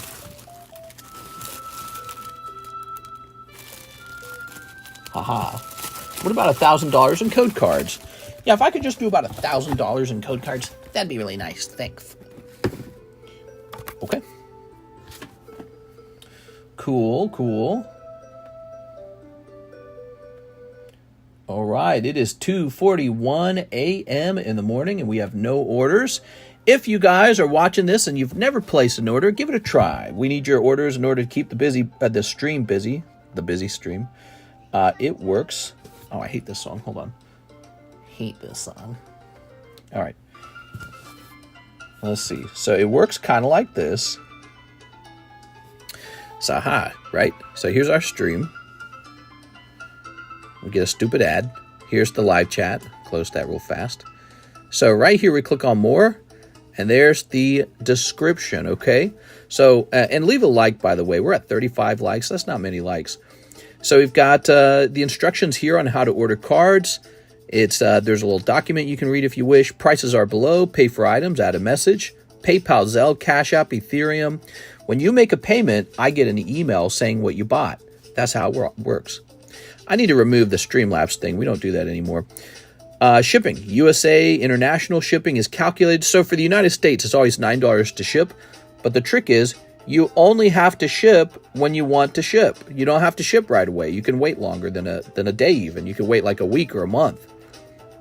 You can wait up to 1 year. There's the secret menu. You can click on that if you want to see more stuff for sale. And then here's the main stuff for sale. Lots of stuff. Pokemon English menu. Even a little Pokemon vintage here. Some One Piece prices, very popular. Some Weiss Schwarz. Disney. Dragon Ball, Yu-Gi-Oh, Final Fantasy. This has actually been pretty popular. See how Hidden Trials is blank? It's sold out. Let's see. Star Wars, Magic the Gathering, Vintage Tops, other card sets. Some of these are like girl sets, like Carddass Nike and Osaka High School. Those are girl card sets. Okay, some PSA grading and Slabway. This is This is our method of letting you pay a slab down over 6 months. There's a $20 fee and then a $20 down payment. You got to have it halfway paid by 3 months, all the way paid off by 6 months. Okay, so that's Slabway. And that's it. So you make an order, like sending money straight through PayPal. I get it on my side, and I get an email, and I read what you wrote in the notes. That's how it works. Pretty straightforward.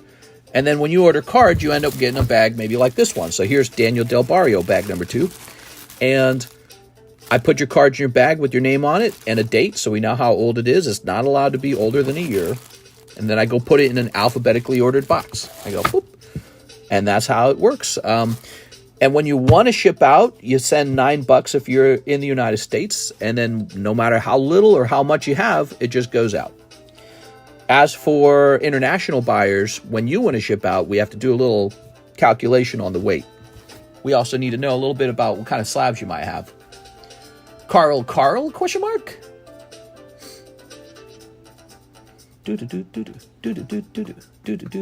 China's dead. Yeah, it's a slow night, huh? We had a very, very busy week. Let's see how things are going. I took last Saturday off, but this is a new week. But today's Friday, so it hasn't been a full week. Oops. All right, so according to this, total sales volume up 44%. I don't even understand how that's calculated. When did it measure it? What's the sales volume? All right, I don't like that. I don't like those insights. I like the old insights. I feel like they're more like helpful. But for some reason, it hasn't been tracking my data since September 6th. So I'm missing a lot of data. Can I just look at the... No, I suppose I can't look at the last 7 days. Yeah, I can't see my transactions for like the last week because it didn't record it for some reason. Kind of sucks. Do you still have plenty of blisters? I do. Plenty. I actually didn't realize how many blisters I actually had of the Paldea Evolved. So if you want to go after the fishy, you can totally go after the fishy. But let's show off some of the more recent things we've added to the menu. So we got the Trick or Trade packs, and this gives you a chance for holographic Pikachu, holographic Gengar. They're only $1. You can open 10 for $10. We've got one piece at a price of $4 a pack. You can go after the Golden Roger manga. Here's Holo Live, some sexy girls in the Holo Live at 8.5. I don't understand it, but people buy it.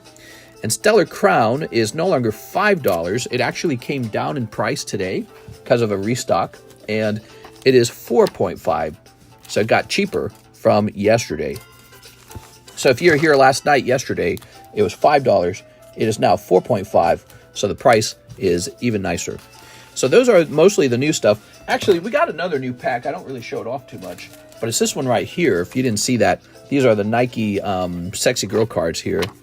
And I think they're priced at $4. Here we are. Oops. What is the Zard No Rarity up to? That's right. So we also host really fancy breaks, and he's asking about how far along a break is. If we were to go over here, there's our TCC giveaway. We've got a Gengar Vmax break that's already got 5 spots filled. That's pretty fast moving. Here's the Mawile break from Sandstorm. It just got graded. Look at that, 9.4. You know it's got to be a solid 10 if it's just graded, right? So this came back a 10, reverse holo from Sandstorm. 10 spots in here. That's got 2 spots in it already. So if you don't want to miss those, you got to grab a spot in each of those. But here is the rare candy break. It is a big one. The Charizard is a 31 spot break with 6 people in it so far. Hasn't moved very quickly. This is a slow mover. And then we have the Mega Break.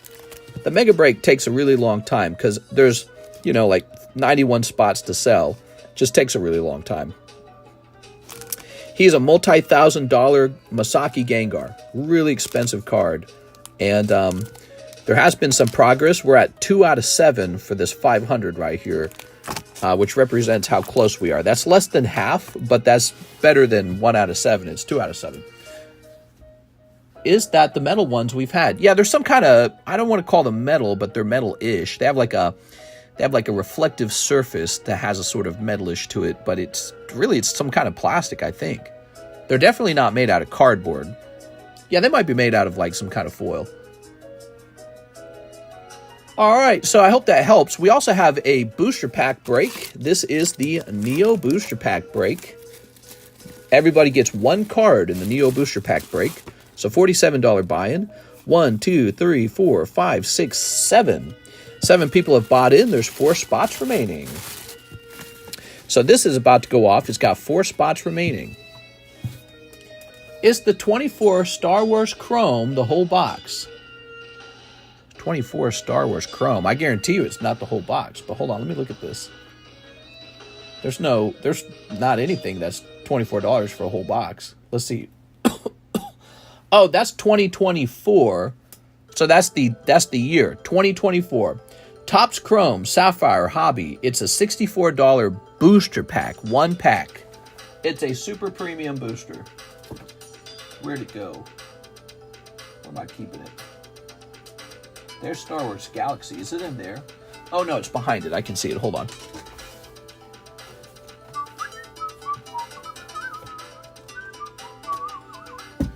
Here it is.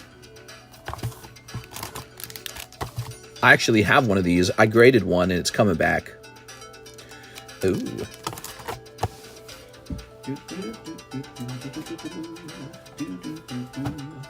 Scooby-Doo.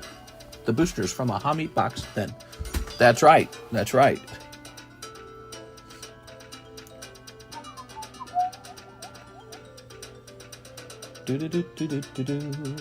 So, next up we got Javier Arroyo. What's up, Mr. 7 OP9s? All right, you got it. All right. What's your guys' favorite thing to watch get opened?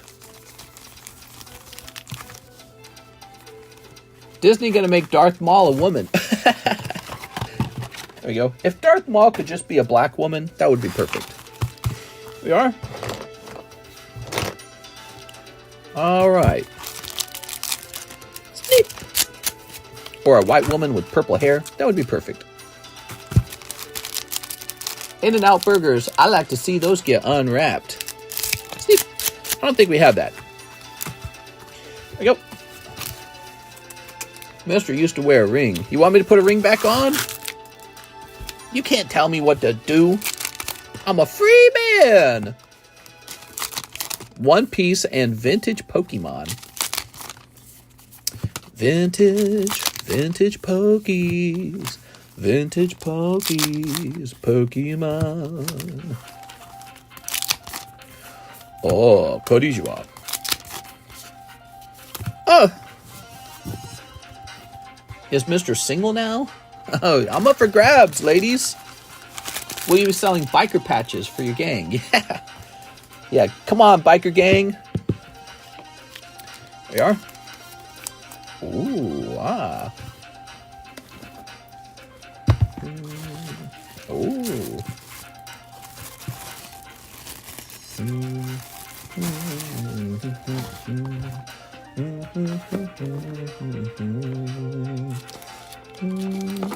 Here's Hisuian Samurott. Venonat. Oh. Here's Charizard. Green Blastoise. And Green Blastoise. That's a lot of Blastoise.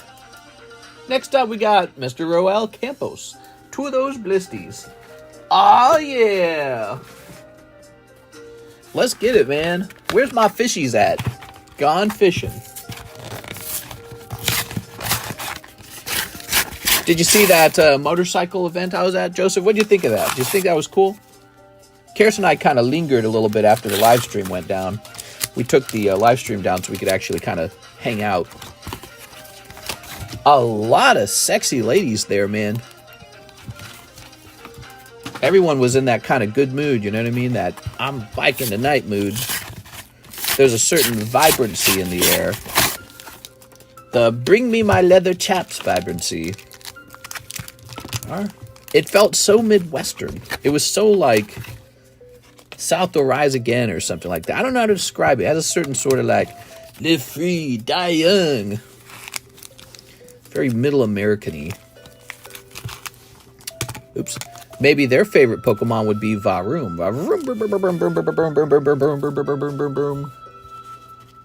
Mr. was toasted. I saw the girl in the assless chaps. So there was like a lot of girls that were dressed so scantily. It was like they were naked. But I couldn't show it.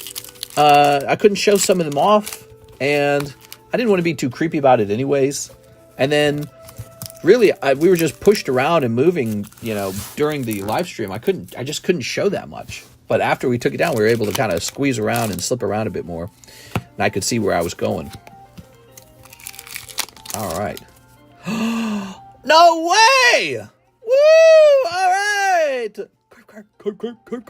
I think I hear carp. I think I hear a Magikarp. Carp. Oh my god, we pulled him. Oh, konnichiwa. All right, we got konnichiwa music in the background. Let me change this music in the background. Hold on. No way, bro. I don't want to listen to this. Wow, this guy pulls a Magikarp. That is so nice. Look at the zoom on this card. Zoom. Look at the little Gyarados at the top. Magikarp looking very like... Ta-da! It took so long to pull this. I mean, it's such a great looking card.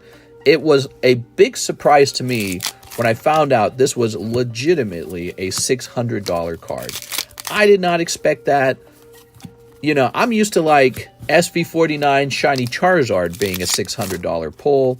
The fact that these packs are so affordable and have so many other good pulls in them tells me that hunting for Magikarp is not over. People will keep going after this card for a while. That's why we have stocked up on a lot of sealed cases of Paldea Evolved. It's a decent set. It's not perfect, but it's decent. I've seen better sets. Carp. Wow, that is nice looking, man. Cool. All right, Mr. Reverse Holo. Did I actually? I don't care. Roel Campos. Congratulations. Yay. Now the question is, who's going to pull the next one? That's the question. Ooh.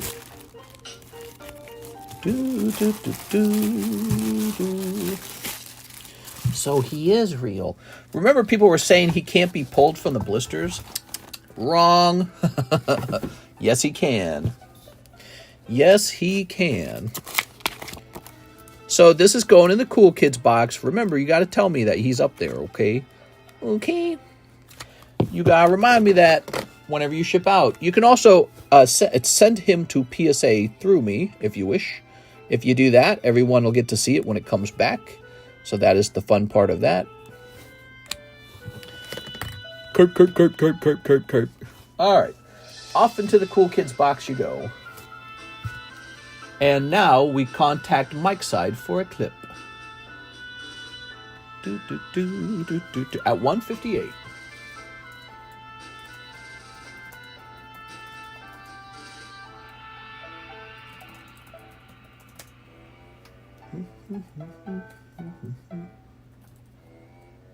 Okay. Whew. You guys know that Mike's side gets a raise this month. How much of a raise should he get? $1 bazillion? Someone just asked if this is pre-recorded. Shout out to Ralphina. I'm thinking of buying a lot of 151 Japanese and English. I feel it's very inexpensive and sought after someday.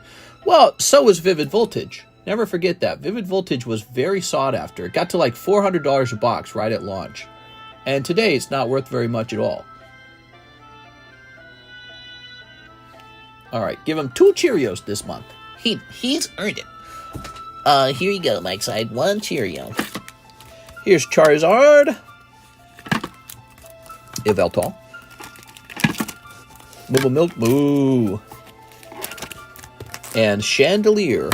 That's Gardevoir.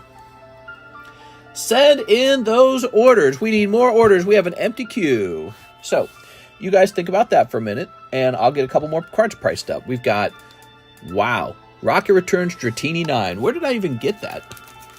I don't know where that came from, to be honest. Guess I just had one raring to go, huh? He had a white dot down in the lower corner. Clearly a 9. No way around that. that Dratini is going to come up here for sale, and he is a worthwhile purchase for sure. I don't need him because I got a PSA 10 version. Okay. I guarantee you he's rare even as a 9. Returns Dratini.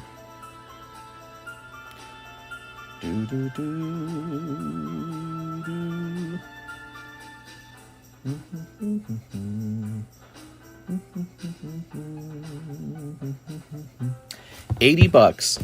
That's why the breaks are so good, guys. So look at this. Do some math with me, okay? Dratini is a decent pull. I really think so. He's a cool Pokemon. Let's say you open up a Rocket Returns booster pack. You pull a Dratini. Darn, it wasn't Dark Dragonite, but we got Dratini. Then you send it out to grade. It gets a high grade of 9. And you're going to get a whole $80 back. But do you know how much a booster pack of Rocket Returns costs right now? $800. A single booster is $800. You're going to get $80 back. And that's before applying all of the fees. Shipping fee, grading fee, shipping to the buyer fee, all of those fees. Even the sleeve is a little fee, maybe like a penny or 5 cents or something, but they add up. The marker, the sticker, it all adds up, like 10 cents. You got to pay PayPal, a PayPal fee when you get paid for it, or eBay, an eBay fee and then you're going to give the government some money. All the fees, they all whittle away. $80 on Dratini 9. What do you think of that, guys? You don't believe me about the Rocket Returns pack? So why am I bringing this up, how bad that is? Because sometimes we host breaks. Booster pack Rocket Returns. And I just think having a $40 chance at a card that is definitely a 10 is mathematically nice. Because I know what it's like to open these packs. And you realize most of them don't grade 10. Most of them will never grade 10. So you're not just gambling on what card you're going to get out of the pack, but whether it actually grades 10. There it is, $7.90. So that's the cheapest one. $8.25. They claim this one's heavy. Who knows if it's actually heavy? It's probably not. If it was, it probably would have sold. $860. And it goes all the way up to $1,000 up here. This one's graded. That's Portuguese. It's Portuguese. They want $1,000 for it. But look, the packs easily go up into the thousands. That's wild. And look at these. 1.3, 1.3, 1.3, 1.5. Just crazy. But yeah, so that's an $800 booster pack. You pull out Dratini. Bam. $80 because he graded 9. Come on, dude. And you know, again, how often do these actually grade 10? Not often. Not often. So the difference between... So let's say we wanted to do a break on this Magnemite, and I made it a $400 break, $40, 10 spots. What are you better off doing? Should you buy a Rocket Booster, or should you just put $40 toward a Magnemite break? Well, my argument is this is a very solid thing to get into. Yeah, you could go after the booster pack. Maybe you pull Gold Star Torchic, but probably not. And over here, you're getting like, I call it a guaranteed chance. That's what I call it, a guaranteed chance out of 10. So no matter what, your money's heading in that direction. Versus if you're opening a pack, you could be opening a PSA 7 something. You know what I'm saying? Because again, these don't all grade 10. They just don't. Also, those booster packs are making, like, look at this guy. He was 900 on the 7th. I mean, that just seems too low, doesn't it? Right, these are EX pulls. These are like the top pulls, basically, other than the gold stars. They seem too cheap. Look at this guy. I love this guy. The Cubone. Beautiful. Quillfish. Quillfish, according to this, is pop like 4 or something. I don't know if that's what I paid for it. I just wrote this down. Long time ago, I paid $400 for this Dark Tyranitar. On 6/24, I priced it for $1,900. No one bought it. But he's a Pop 40 slab. I paid just $400 for him. Amazing. It's crazy. Crazy. Crazy how lucky that is that I was able to obtain that for that price. But that was the cheapest buy it now price was $400. And in that time period, that was considered a lot of money. $400 for Dark Tyranitar. You'd be an idiot to buy that. Oh, that's overpriced. That's what they were saying. They were saying it was overpriced. And I was like, I don't care. Mr. Roel Campos, shipping plus a pre-grade or what you call it, please. All right, let's take a quick look. So the pre-grade's for this guy, obviously. Let's grab your bag. Oh, yeah, do open other type of card stuff. There we go. All right. Take a quick look at your other cards. If you order a pre-grade, might as well take a look at some of these other ones too, right? Yep, lots of holos. That is a crazy number of holos. And then over here, Quackaval, Skeledirge, those are nice. Excuse me. I am suffering from a cough right now, for sure. Look at all those holos. It's ridiculous. Oh, God, dude. All right, there we go. So this is mostly junk over here. Uh-huh. All right, so you got these 3 cards. We're real curious about them. You ready? Looking thin on the left, but let's take a look on the back. This is real solid. I would send the Skeledirge in. He's got a tiny white dot up here on this corner here, and this edge is looking thinner than this edge. So that's my concern there, but he might get a 9 or a 10. And this guy is clearly not a 10. He's got 2 mini white dots on these upper corners. This Quackaval, he'll definitely fail a 10. All right. So the Magikarp, unfortunately, will probably be 9. When we flip it this way and we look at the left and right side, you can see the top is thicker than the bottom. Okay. And then let's flip it, the back of it. Corners look okay. This corner up here is not perfect, though. I mean, if it had absolutely perfect corners, maybe that would increase your odds that you'd get away with something. But there you are. That would be like a 9.5 corner, right? And then, yeah, the difference in the centering on the bottom right here is most prominent right here and right here. I would send it in anyways, because if they give you like a nice grade or like the graders a newbie or something like that, you get a 10 on that thing, so good.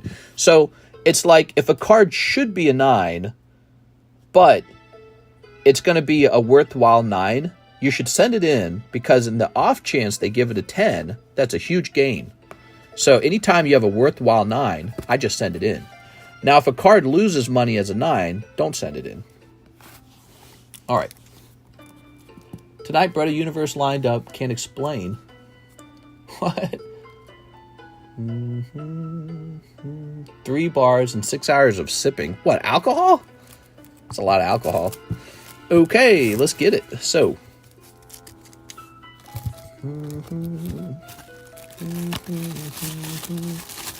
Thank you, Mr. Campos.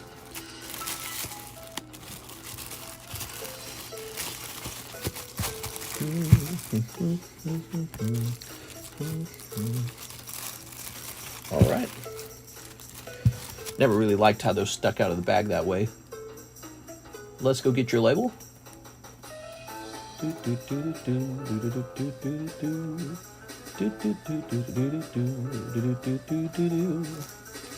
How heavy is that? That's heavy. All right, and print. I have quite a few slabs. Oh, okay, cool. Thanks, man. Perfect.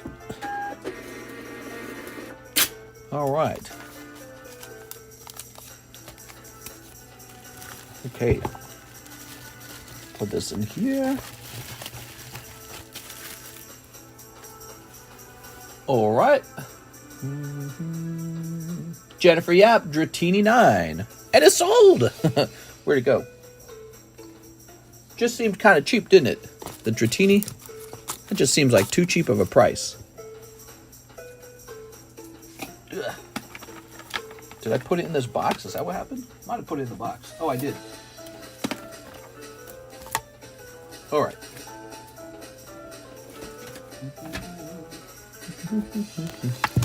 Jennifer.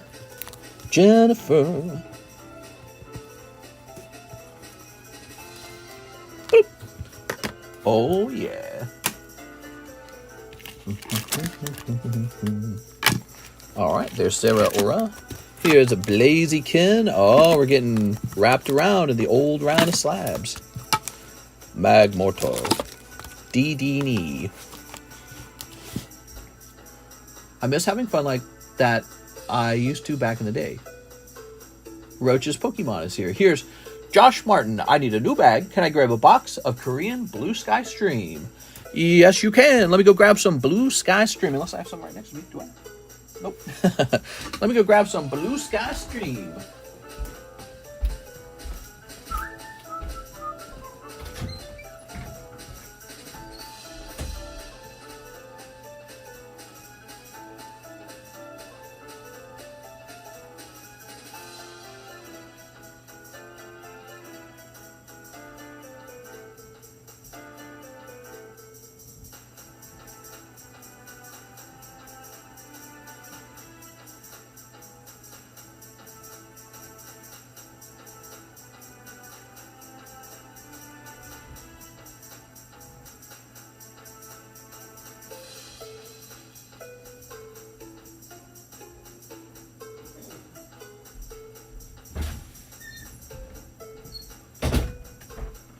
Alright, I'm back.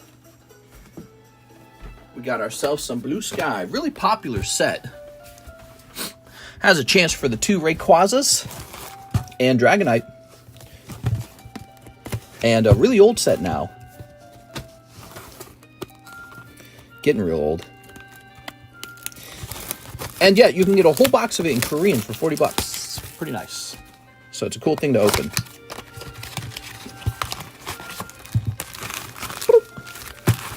Do do do do, Scooby.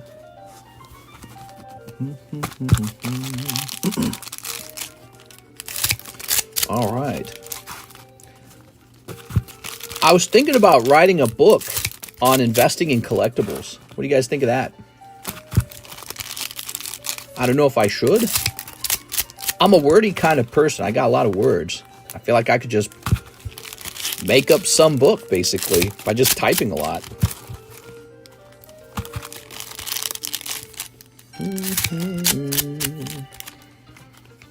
All right.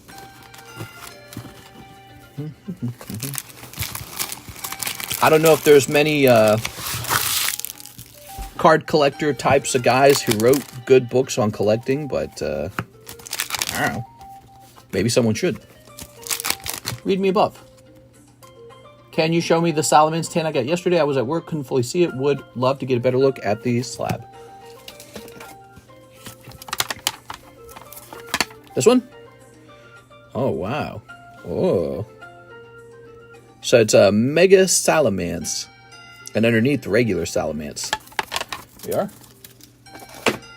All right, here goes. Josh Martin. Ooh.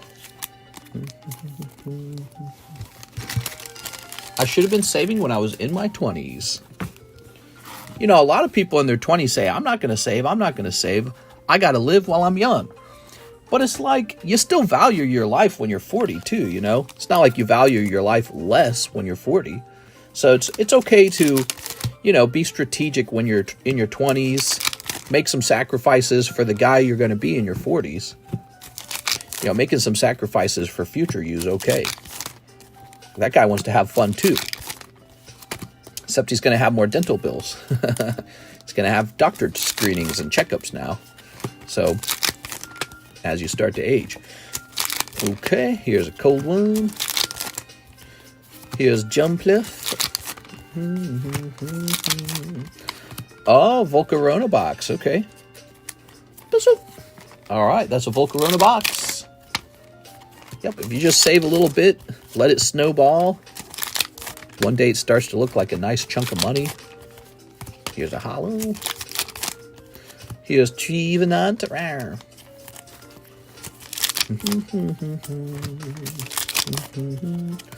Smokerona.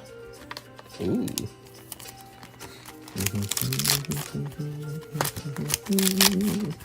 Here's a holo. Here's a holo. Trevenant. We're listening to Plants vs. Zombies. Oops. Ooh.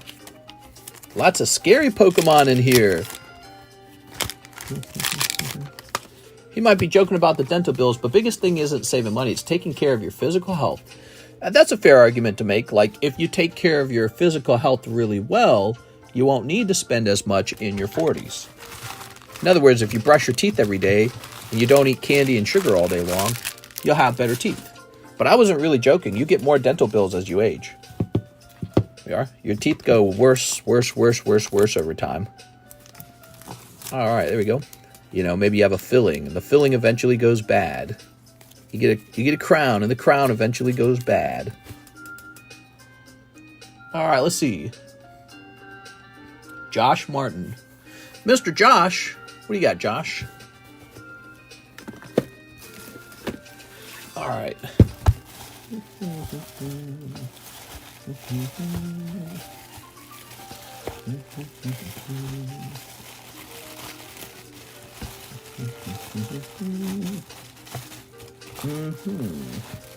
Here's an expired Joshua RT Ega bag. It says 923 on it. Ugh. Joshua Ramos. Oh, he said I need a new bag. I'm so dumb. He needs a new bag. Welcome back, Josh Martin. All right. Thanks for that. That was fun opening that box. I need a bag. I know you said that and I didn't read it. I'm so dumb.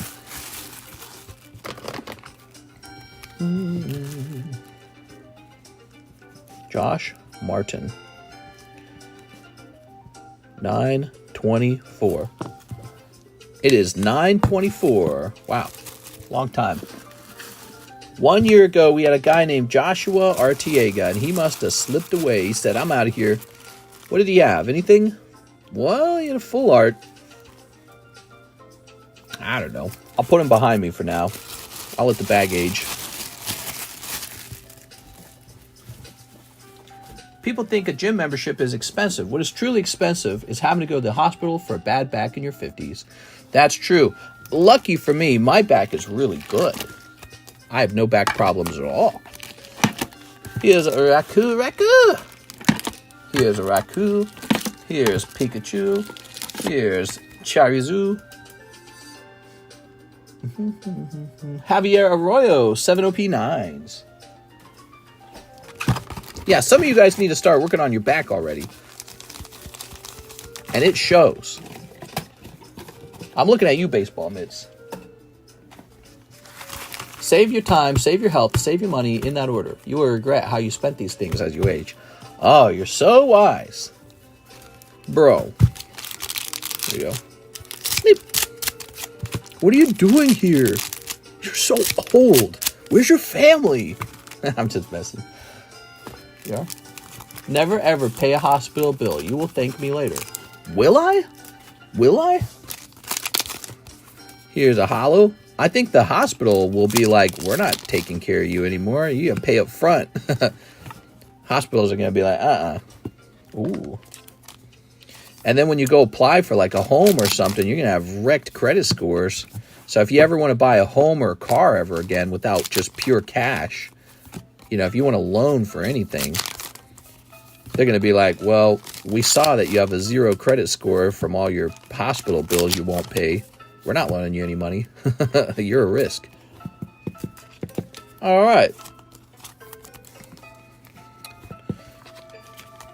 There we go. People act like there's no shame in that either. That's theft, dude. Don't steal. Step number 1, don't steal. There we go. If your strategy is win at any cost, you end up, you know, living in a low-trust society where it's not a good place to live. There we go. Win at any cost, even if it means cheating.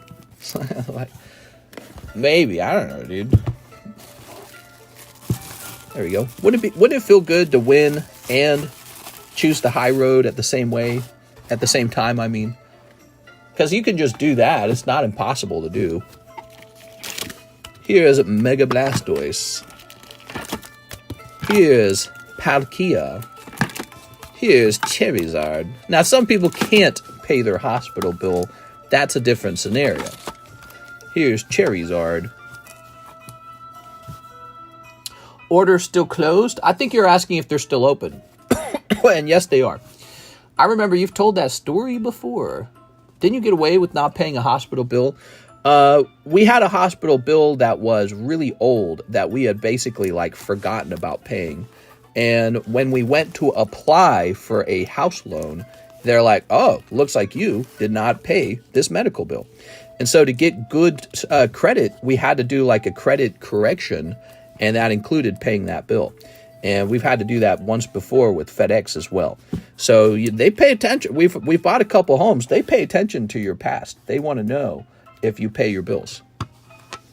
Here's Zapdos. Of course, back then, it was kind of a confusing thing. We'd never really been to the hospital before. We didn't know that they didn't bill you at the hospital. And then I guess a bill arrived and we're like, well, we can't afford the bill right now. So we just set it to the side. All right. Here's Rockets Zapdos. That's not the same as not wanting to pay it, though.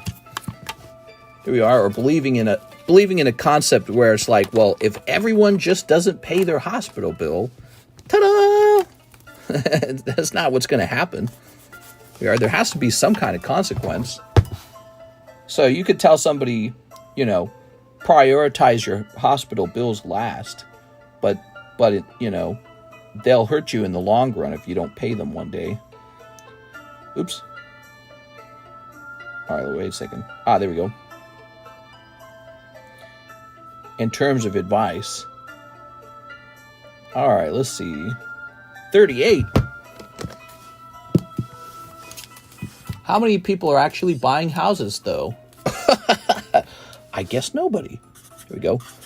I get it, though. I mean, like, again, maybe you're just referring to, like, college students who have no money and they're not buying houses because they're in school. Because that was what was going on with us at the time. But, right after we got out of college, which really wasn't that long after the hospital bill, we had to either rent for a really long time or get a home right away. And we said, all right, let's just go for it. Let's get that home. And that was an important home to acquire because later we sold it for like a $40,000 profit, our first home. And if we had decided to be renters rather than owners, we would have missed out on that. Our landlord would have gotten it. All right. Ta-da! 55. Government should protect young people by price locking a few homes or buildings or more homes. Are you referring to price setting? Governments should protect young people by price locking a few homes or buildings, more homes. I like the idea of building more homes. If the government created like an incentive structure to encourage more home builders, I would probably be okay with that. If they made building homes a more lucrative industry. And young people and middle-class people, people in their 30s and 40s, they should start a home construction business because there's clearly demand for homes. Here we are. So the market is demanding it. There's not enough of them. Let's get our tool belts on and go make some. Here we are. We need some scientists and engineers to come up with new types of homes, too, like cheaper, faster homes, capsule homes, stuff like that, right? They make those in China, I think. All right, let's see. Bronzong.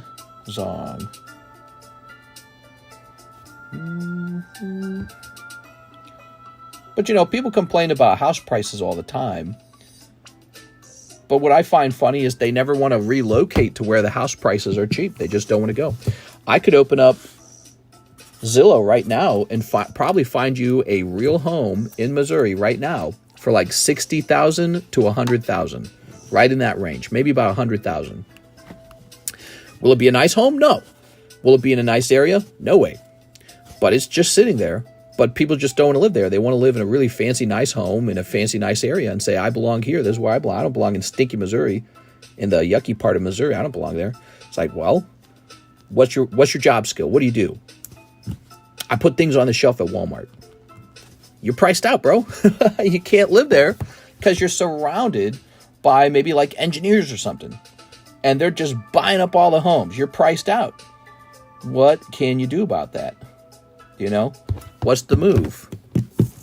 And so when people say you can't afford homes, I think that that's generally true across the country, right? There definitely is a house problem. But there were a lot of complaints about houses even before that point. And you're having a problem where you're surrounded by too many successful people. All right. The government should start a sector or a department for nonprofit home building. Every dollar they make above the budget they used to spend, it should go into building new homes. We could just let the free market sort it out. Every time the government subsidizes something, I feel like they just kind of do it less efficiently than it. Because remember, the government can't do anything for you without printing money or taxing or failing to collect tax on a normal industry, which is very similar to printing money and taxing. So when you tell the government, well, you should decide what happens, government. You should decide the economy. The government generally has to hire a bunch of bureaucrats and people who have we're part of the oversight department. We're part of the bureaucracy department. We're part of accounting. So they have to hire all these people who got fancy degrees and they got to be paid like $60, $70, $80, $90,000 a year to be managers. Oh, I'm part of the oversight committee to watch over the oversight committee. And then they finally hand money down and, the seller's like, oh, the government's buying this? Yeah, it's about worth double the market price. Double the market price if the government's paying for it. Right? So all this happens when the government's in charge of stuff. You can just let the free market handle it. And, when you look at the problem where the prices are too expensive, it means there's going to be a market correction where demand is up on homes and home buyers or home producers are going to say, woo, where can I build? Oh, how much is that home going for? $500,000. Wait a second. I can build one of those for $300,000. So, and then what's really supposed to happen is all of us 30-year-olds and 40-year-olds who are wiser and we're getting more experienced, we're supposed to become CEO and open up a house building company. And we're supposed to get off our asses and stop being employees. We're supposed to go start a company to build homes because the opportunity's right there in front of you. There's no you don't need a rocket science degree to understand that homes are in demand. So you know where the demand is. So go build houses as a company. Nobody wants to do it. Nobody wants to do it. And then they get mad when somebody else does it and gets rich from it. Why are they so rich? So they did a job that everyone wanted done. Jennifer Yap, to Doctor Who. You got it, Jen. I hate it. Here we are. All right. But yeah, we could put the government in charge of building homes. I think if the government's definitely going to spend money, you just can't stop them from spending money. They just refuse not to spend money. Then yeah, I would prefer if the money went here into America and we did build stuff like giant condos. Ones that just reach up into the sky, just like they do over in China. Anyone can buy a condo there. There's 1 million of them. There's a mini mart in the bottom floor. There's a hospital a couple miles away, There's jobs nearby. And it's just like this big skyscraper. It's like a bunch of condos, really small, really cheap. And anyone can own one. There's no doubt that you can get one of those condos. If the government did a move like that, I guess that'd be better than if the government just spent its money playing war socialism for all the countries around us. Which the conservatives would say, oh, but we got to protect everybody. We got to do war socialism for everybody. And actually, that sounds a lot like the Democrats these days. So the Democrats are kind of saying that. Ironically, coincidentally, everyone saying that is invested into the war corporations. How interesting. So anyways, yeah, if our government's going to definitely spend money, I think it's cool if, they wanted to build these gigantic condo buildings so that no matter how poor you were, you could probably buy one, a simple one. $20,000, $30,000, $40,000, that'd be pretty interesting. Would anyone move to one? And what would happen? Would the government run it like it runs the post office? Who would manage the building? So, I don't know. Susan Foreman. There's a lot of questions to answer, and I don't think the government would do a good job. They never do. Here's cyber controlled. Ooh.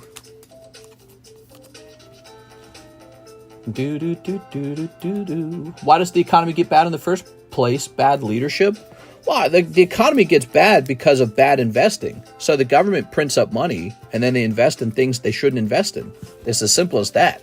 And then you've built yourself a little hole and climbed into it, and you go, okay, now where? Down. Oh, well, now that we've gotten free money for one thing, I'm going to have to vote for free money for the next thing that we can't afford because we don't collect enough taxes. That's why there's a tax deficit. There's a gigantic debt because there's a tax deficit. We don't collect enough taxes to justify what we purchase with our government dollars. So, if the spending bill is $1 trillion, but we only earn $500 billion, well then each year we're going to add $500 billion of debt to our national debt until we're just paying bonkers amount of interest on the debt. How many packs of Stellar from the blister packs are left? I actually know this. Hold on. It's this half of the box right here, I believe. 1, 2, 3, 4, 5, 6, 7, 8, 9, 10, 11, 12, 13. 13 left. Let's see. There is a lot of attempts and it's gaining momentum to legislate owning extra homes over 2 total or as corporations or as foreign owners. I don't know.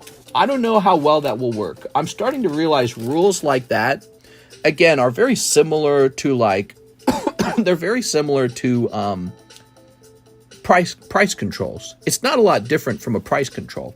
The idea is we'll keep the price down by simply not allowing people to be in the market. Here we go. K9 Mark 1. Here's Alien Angel. All right. And here is Mountain. So think of it like this. Hey, I know how to solve the housing problem. We just won't let everyone buy the houses. So demand falls. And when demand falls, they stop building them. If the demand for the housing market looks bad, no one's going to open up house building companies. No one's going to build houses. So you have this problem where the demand is higher than the supply, but there's going to be a response. The response is the private market is going to say, well, I want to be a millionaire. Therefore, I'm going to start a house building company. We're going to go build a bunch of houses. So that's going to be the response. Now, it could take a little while for that to work its way out. Just like in 2008 when there was a crash, it took a little while for that to work out. In 2 to 3 years, the problem could work itself out. It could be really smoothed out. There could be all these homes built. People's wages could have gone up over time because people demand higher wages to match inflation, assuming that inflation doesn't, get out of control again, and there's some kind of major financial crisis. But it's just a different kind of price cap, isn't it? Telling the market you're not allowed to buy this. Only the right buyers allowed to buy it. Well, you've created artificially low demand that doesn't reflect the real demand. Here's Fugitive Doctor and Alien Angel. So think of it like this. If I can make a 25% return on investment by running a home building company, or a 15% return on running a bank, I guess I'm going to go run a home building company. But let's say the government gets involved because they're so smart. They always know what to do. They get involved and they say, well, I'll see all these buyers over here. They're gone. See you guys. You're out. So the government comes and sweeps away a bunch of buyers. The demand on the houses fall. Since demand is down, profits are down. You can no longer make a 25% profit margin on building a home. Now it's looking a lot like a 14% profit margin, and running a bank, if you recall, is a 15% profit margin. You're going to go run a bank. Why would you bother building homes? You're going to run a bank. So all of a sudden, the market's not receiving new homes because there's no incentive to build the homes. That's how it works, guys. There's incentives to do stuff. So there should be an incentive. You should make profit building a home. Why else would you do it? And people just get really mad about those profits. They really should be mad at the government for printing so much money, which was the actual problem. The actual problem was the doubling of the house prices by lowering interest rates to an artificially low rate, which I explained is very similar to money printing. But then the government literally just printed money. It also just handed money out to people and told them not to produce goods. So no new goods were hitting the market while people were just receiving free money to buy goods with. So that's the real mistake. That's why the houses are so expensive. It was a big mistake. And that's the punishment for it. All right, Alicia, what's up, Alicia? Let me show you the breaks. So we've got the Diglett break. This beautiful Mawile has got 2 people in it. Okay. We got the Pokeball break. This expensive Gengar with 25 spots.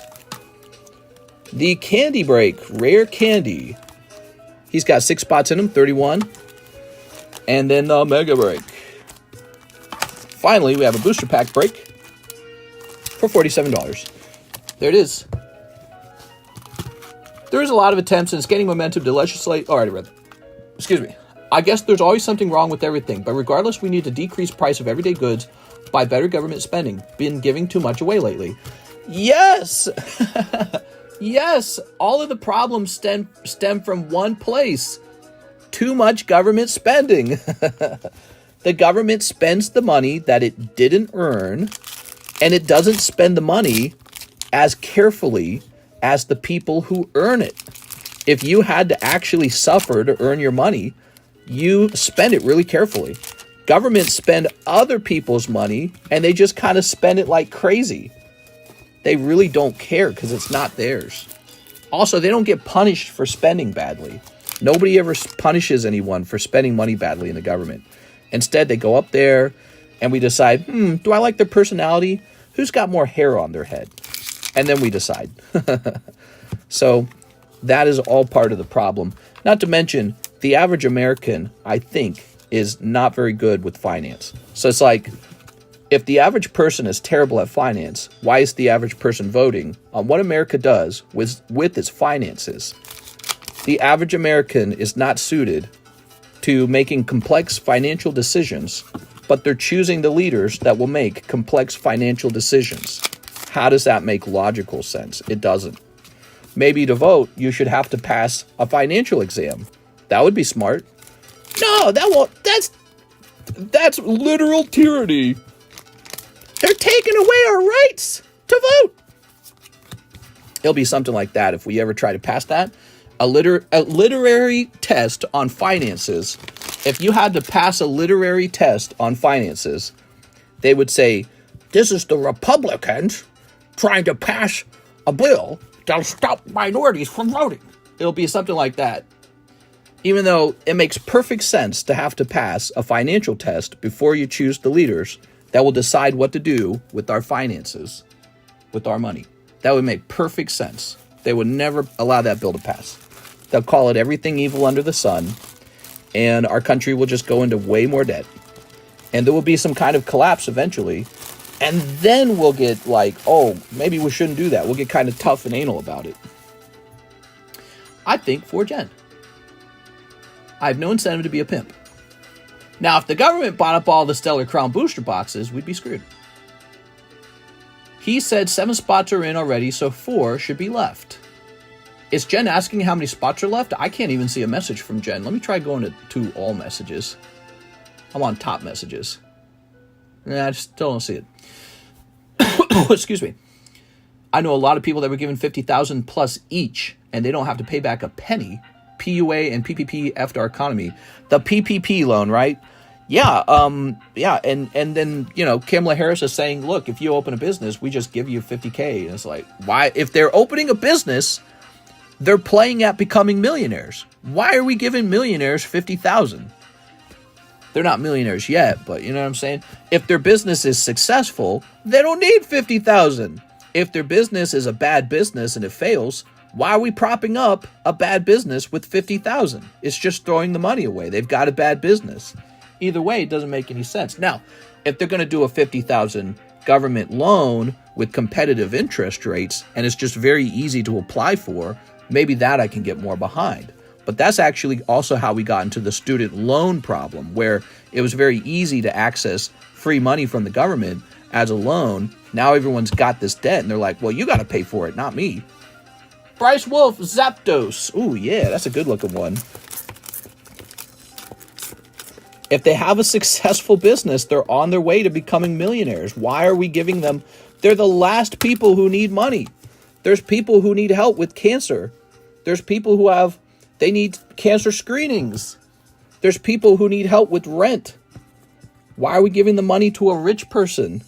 It's a stupid idea. And again, if their business is failing, $50,000 isn't going to save the business. It's not really how it works. All right, we got the 10 Palkia V-Star. Ooh, that's a good one too. All right. Oh, yeah. We're going to bail out a business that is failing, and $50,000 is all that takes to save the business. Yeah, right, dude. All right, Bryce Wolf. And so how many people are just going to start up a mostly garbage fake business because they understand the government policy really well, right? Like, I do backyard barbecue now. I'm registering it as an LLC. Bank of America is helping me register it. And so they register it so they can just go collect $50,000, and then as soon as they're done collecting the money, close the business down. Something like that, right? So, you know, how many people will simply abuse that kind of system for a quick $50,000? The wrong people will collect. Bingo, that's more of the problem. Fake businesses, just like the PPP loans. Right, so on the surface, it sounds like such a brilliant economic plan. But it's like, it doesn't take very long to poke very obvious holes in the plan. And it's more government, centrally controlled economics. Oh, the government can solve the economy by taxing you and creating inflation to hand money to supposedly the right people. I don't know. The government's already proven it's not good at that. That's why there's a terrible debt.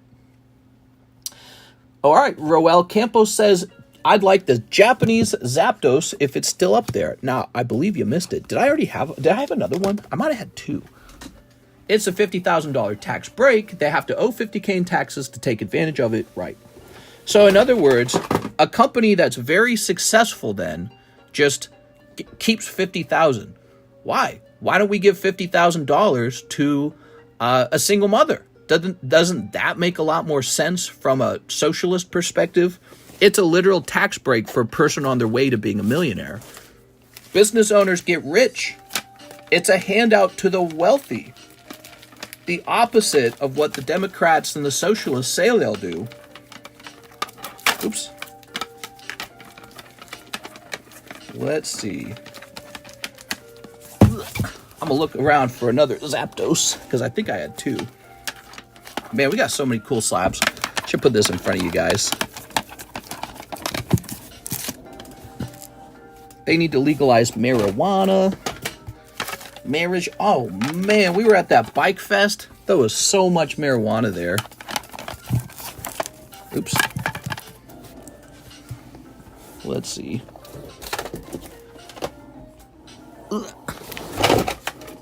I'm sorry, but that might have been the only Zapdos. I thought there were two of them, though. I thought there were two, and the other one hadn't sold yet. I want to start up my own card business, but my main concern is capital and not effectively taking advantage of startup cost tax credit. If we could all just start a card shop at the same time, that would be perfect. All right. Let's see. The trick to starting up a successful card business is to actually start a MetaZoo business. All right. It looks to me like I do not have that Zapdos, or if I do, it's very well buried somewhere. Buried. So I apologize, but I can't find it, Mr. Rowell. I don't know if I had to. I just had a feeling like I had to. All right.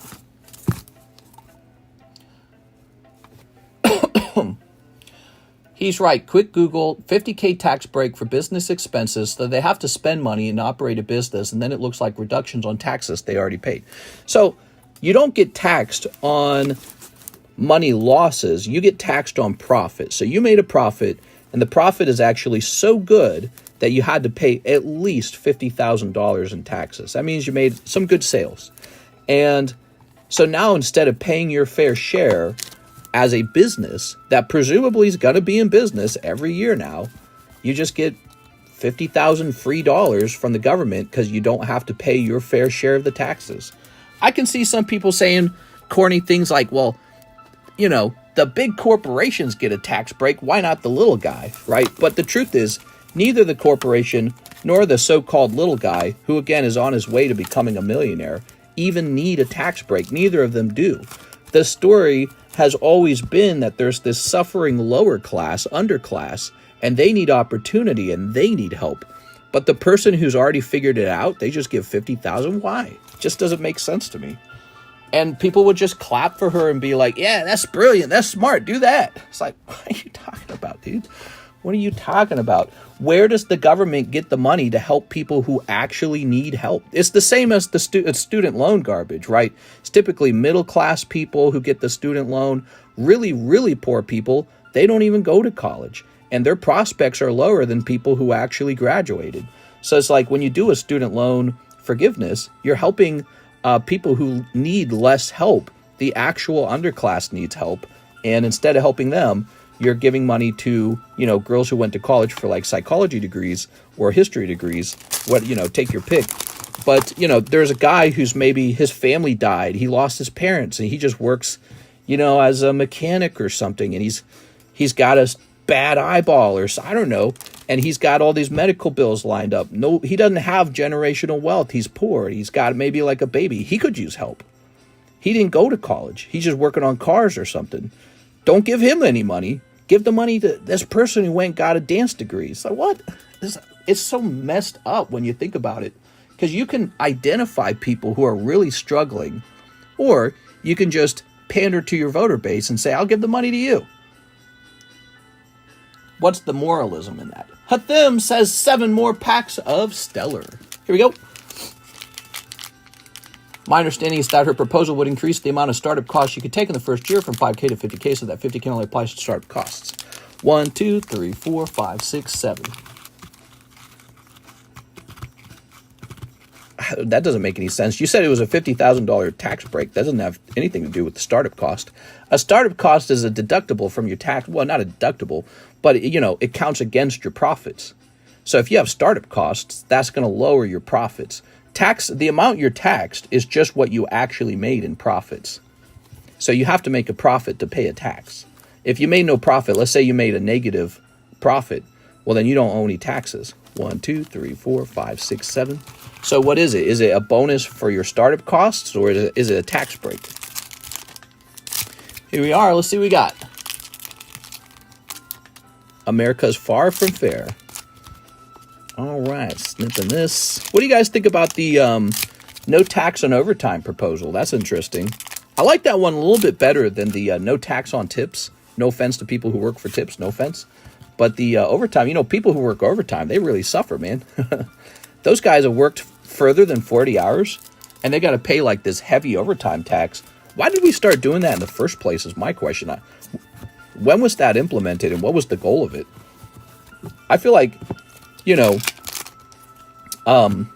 sort of like blessing or rewarding people who will work that many hours is the right direction. It increases actual productivity to tell somebody, hey, if you want to work really, really hard and, get that snowball wealth movement, that seed money, that early money, if you want to work like crazy, we will actually lower taxes on you during those extra hours. I mean, that sounds like it's motivational. It's an incentive to work. We are. People have said not only will they try to max out 40 hours, which is good all by itself, but they'll also try to work an additional 20, which is very doable. All you got to do is like work an extra day. You can work like Sunday or you can work Saturday. You can hit the 60 hours easy at that point. I think people are afraid of that becoming like a work standard, but it's like, who the F cares what you think? If I want to get rich working 60 hours, screw you. You can be poor and work less hours. I want to be rich. So, that to me is like freedom. Being able to decide that you can work harder and more hours to lift yourself out of your current social class rather than waiting for the government to give you free things by taxing other people. So I like that a lot better, actually. It sounds like something the Democrats should have proposed, and maybe they will because that's what they did. They said, well, Donald Trump could do no tax on tips. We could do no tax on tips. So maybe they'll propose that as well, no tax on overtime. I like that one better. I think the no tax on overtime yeah, it's like, God, it sucks so much to work 60 hours anyways. Having this bonus tax on top of it is just like spitting in someone's face like, oh, you worked extra hard. Well, here's an extra big tax for you. No tax on overtime is fire. It would help so much. I work a good amount of overtime and it's taxed even more than the normal. Yeah, exactly. I worked overtime for Coca-Cola, and I know exactly what you're talking about. The tax on overtime was a higher rate for some reason. I was like, that doesn't make any sense. You still make good money because you're maxing out the 40 hours. But yeah, it was like a punishment for doing hard work. It's like, what if I'm ambitious? What if I'm ambitious? Am I to be punished for ambition? How does that make sense? I'm seeing two different explanations. I don't see an actual plan details anywhere. I like the no tax on Social Security propositions. No tax on Social Security. Taxing overtime and tips is absolutely a tax on the poor law. Yeah, overtime and tips is a tax on the poor. That's a fair comment to make. Whereas a $50,000 tax break for a business owner, it's kind of like giving $50,000 to somebody who's already winning. Overtime tax is good, but full-time is considered 30 hours a week now, and companies don't want people working 40 hours anymore. I do. I think people should work 40 hours. I didn't know that 30 is considered full-time.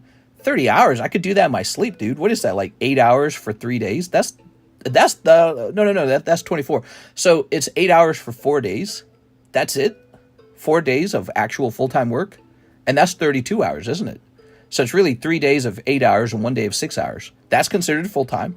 There's got to be some kind of catch to that. There's got to be some kind of like reason that they turned it into that, because that's not work, man. That's like easy. 30 hours. Here's Jirachi. What do you do with all the leftover time? Are you just like watching Netflix? You playing video games? Like, are you doing anything meaningful? Here's Charizard. Here's Nidorino. I don't know, man. I don't know why it's so hard for some people to have like ambition. I don't know. That is something I don't relate to. I never did. I never related to people who are like, oh man, I'm going to go home and play my video games now. Oh man, I'm going to go home and watch my Naruto now because I got nothing better to do. I'm going to eat my cupcake. Well, I love cupcakes, okay? By the way, I also love playing video games and I love watching TV.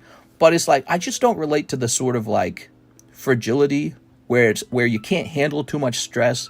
Oh, I got to be a little stressed at work. It's painful. Well, that's the idea. That's what the money comes from. The money doesn't come from having a good time. Nobody pays you to jerk off. Well, maybe a sperm doctor pays you to jerk off. But so you should go do that job, by the way. But yeah, so it's like most jobs pay you to do something no one wants to do. That's the entire idea of getting paid. And so it's like, well, do you want to be rich or do you want to be poor? If you want to be rich, you got to find a job that pays more. And then you got to work more hours than the guy next to you working the same job. That's the entire trick to it. That's the video game. That's the real video game. That's the life video game. You just work more hours. You get a lot of passion. You get a lot of anger. You get a lot of goals. And then you just pump, dude. You just grind. And one day you're where you want to be. And then you say, now I'm going to kick back a little bit. There we go. All right. Mister, you'll find out when you get kids. True. I don't have any kids. I want kids. I'm going to have kids. Or maybe I'll die of cancer next year. I don't know. You wouldn't want to have a contract with an employee of your company on full-time 30 hours, and if you list non-taxable income of 50 hours a week if you work for yourself. Excuse me. Harris's 50,000 business deduction plan is a carryover from the 2017 Trump legislation. Making money, most meaningful thing. Here we are. It is meaningful. Money is meaningful. It's like the one thing all animals have to do. You know, like the daddy bird and the mommy bird, they go collect worms. Well, they're collecting money. It's just a really wriggly, gross kind of money. And then they feed it directly to the bird. So we do the same thing. We go get dollar bills, and then we go buy some baby formula, and we feed our babies, right? Or whatever you do. So, yeah, it's maybe the only meaningful thing we do is earn money from an animal perspective. I don't know if you guys are like, you know, putting on robes and shaving your head and going to like a religious thing. But if you want to talk about meaning, There is nothing more basic than just earning money to have kids and raise kids and have a home and have a family and have a car and have freedom and have retirement and have all the nice toys that you wanted to have and have all the nice pieces of artwork you wanted to have. It's just money. That's all there is to it. It's just money. And so, talk about meaning. You could go hug your parents and say, I love them. You could go hug your girlfriend and say, I love you, and your kids and say, I love you. And you can spend time with your kids, but God, you better have some freaking money too, because if you got no money, you're going to struggle with all the other things. You'll be like, Mom, Dad, can I have some money? Your girlfriend going to leave you because you're broke. Your kids are going to be like, my dad couldn't provide for me when I was a kid. It's going to suck without the money. So it's surprisingly meaningful, but from a very material, very earthly point of view, right? So if you're religious, if you're like spiritual, which I'm not very spiritual, but if you are, maybe you're kind of like, no, it's what's in your heart or something like, or the ghost part of you. The ghosty part of me says money's not meaningful. I'm not into the ghosty part. I'm into the where's the money part. I don't think that's what you're saying. All right. Dinks in California. I need money to take care of my family. 30-hour check won't do it. That's right. What about salaried management? Yeah, well, it's interesting. You're saying, what about salaried managers? And maybe the really good observation to make there is that you might be better off if Trump wins and he does get rid of overtime taxes.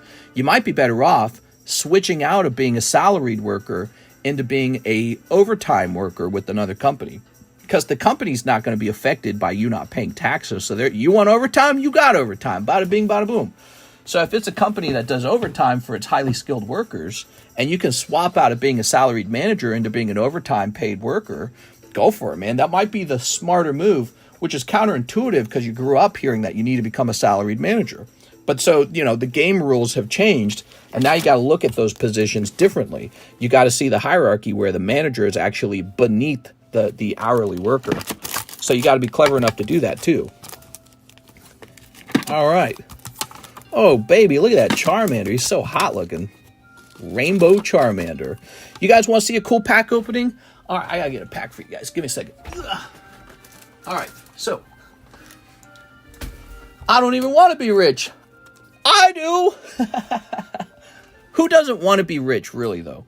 Right? Like, maybe what you're saying is, I know being rich requires a sacrifice. I'm not interested in that. I just want to have enough to survive. But if you could just snap your fingers and be a billionaire, who wouldn't do that? You know what I mean? So money's awesome. I love money. I don't like to talk trash on money. I think it's bad vibes if you do. It's bad. It's not good for the vibrations in the universe. My Sagittarian, my crystal, my healing crystal told me that I shouldn't talk trash on money because I might stay poor forever. You ready? All right. So this one's for me. Oh, yeah. Money is a good thing. I hope you all get plenty of it. We are. I encourage you to go out and get tons of money. Oh, my God, dude. Look at that rainbow Pikachu. Oh, yeah. Ooh. Ho ho. I don't need to be more rich. That's definitely true. You definitely hit like a...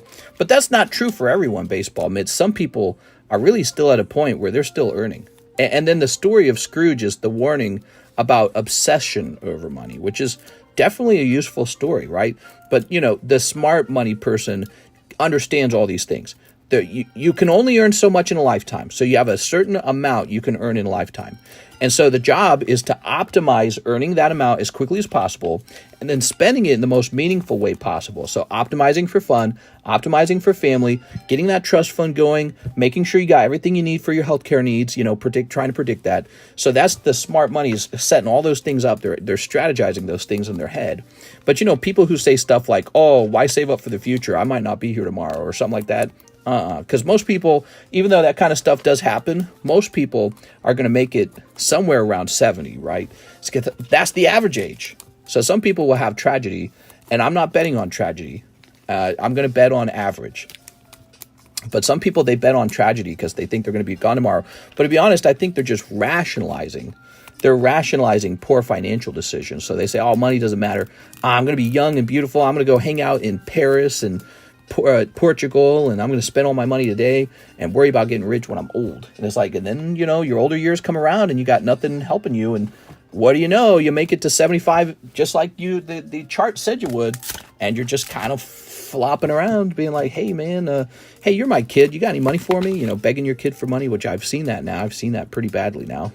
I've witnessed that. Witness me. Money buys freedom, nothing more, nothing less. Nothing more, nothing less. I mean, freedom's pretty good. Have you tried freedom? It's pretty good. Here we are. I think that people who, including myself, who kind of like undervalue money, oh, money's not everything, right? I think we love to say that, by the way. That's a rich person saying, oh, money's not everything. That's like Jim Carrey. Remember Jim Carrey started saying stuff like that? Money can't truly buy you happiness, right? You've got a base level, internal level of happiness, and you can't go beyond it, right? So Jim Carrey waxing philosophical. I swear to God, every time somebody gets enough money, they start waxing philosophical on how money just can't make you happy. And I know why they say that. It's because they actually have money and they're not happy. But they've forgotten how much worse it gets if you don't have money. It gets so much worse. And so it's like, wow, you know, it's like they've been wealthy for so long, they've forgotten, like, damn, this is pretty good, man. This is pretty good. I'm going to vote for this every time. I want more of this to happen to me. But, you know, maybe say the next rich person who says that should just have all of their money stripped away. They should go straight down to zero, have no future, send them to go work in the fast food lines, and just, they know they can't get out of it. They're trapped there now, you know, and then they'll be like, wait a second, money buys some happiness. Shoot, man, give me back some of my money, at least 100,000. Grade them cards if you want more money. He says, damn, those aren't sticky at all. TCC, I'm thinking about shipping my bag next month. Just wondering how much it would cost for international shipping. Can you let me know if it's under 4 ounces of weight? Can you tell me the name of the bag? Who was that order even for? Oh, that was a pack for me. That was one of my packs. We have Mr. Muhammad Al-Shad. He says 10 Final Fantasy from Nightmares, 1 Paldea Evolved Blister. All right, what's up, man? He is new, guys, and he is opening up some cards for us tonight. Money is a fun subject. It's a subject I'm absolutely obsessed with because it fascinates me endlessly. It's all, you know, money really represents labor.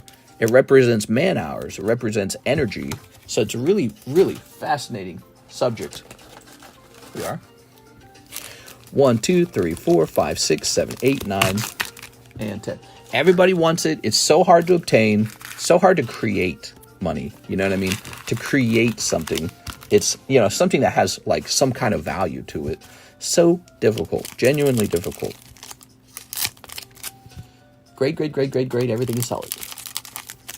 All right, snipping this. All right.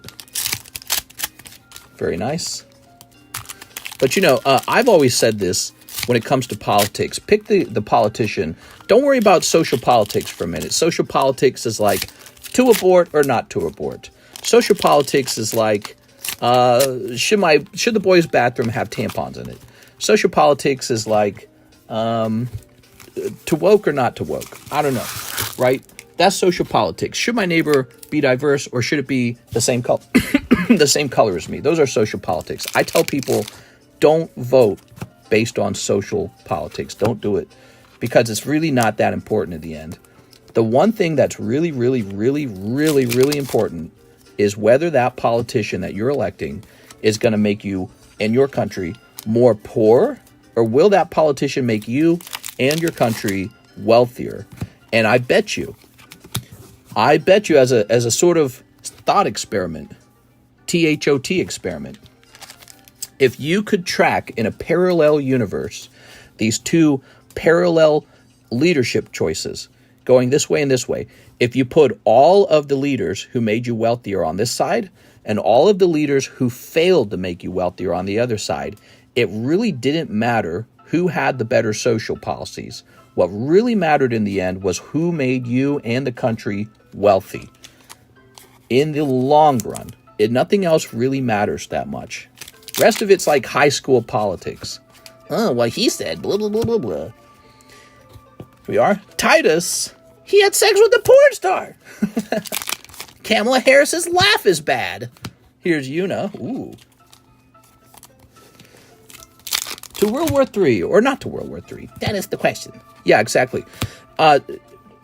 some stuff does not really matter. It really doesn't. And it's interesting because the politicians sort of maneuver themselves around these topics in order to gain points. There's only one topic. Who's putting money in my pocket? Who is really going to make us wealthy? And who's going to make us collapse, by the way, financially? Who's going to make the worst financial decisions? You know? That's not an easy question to answer.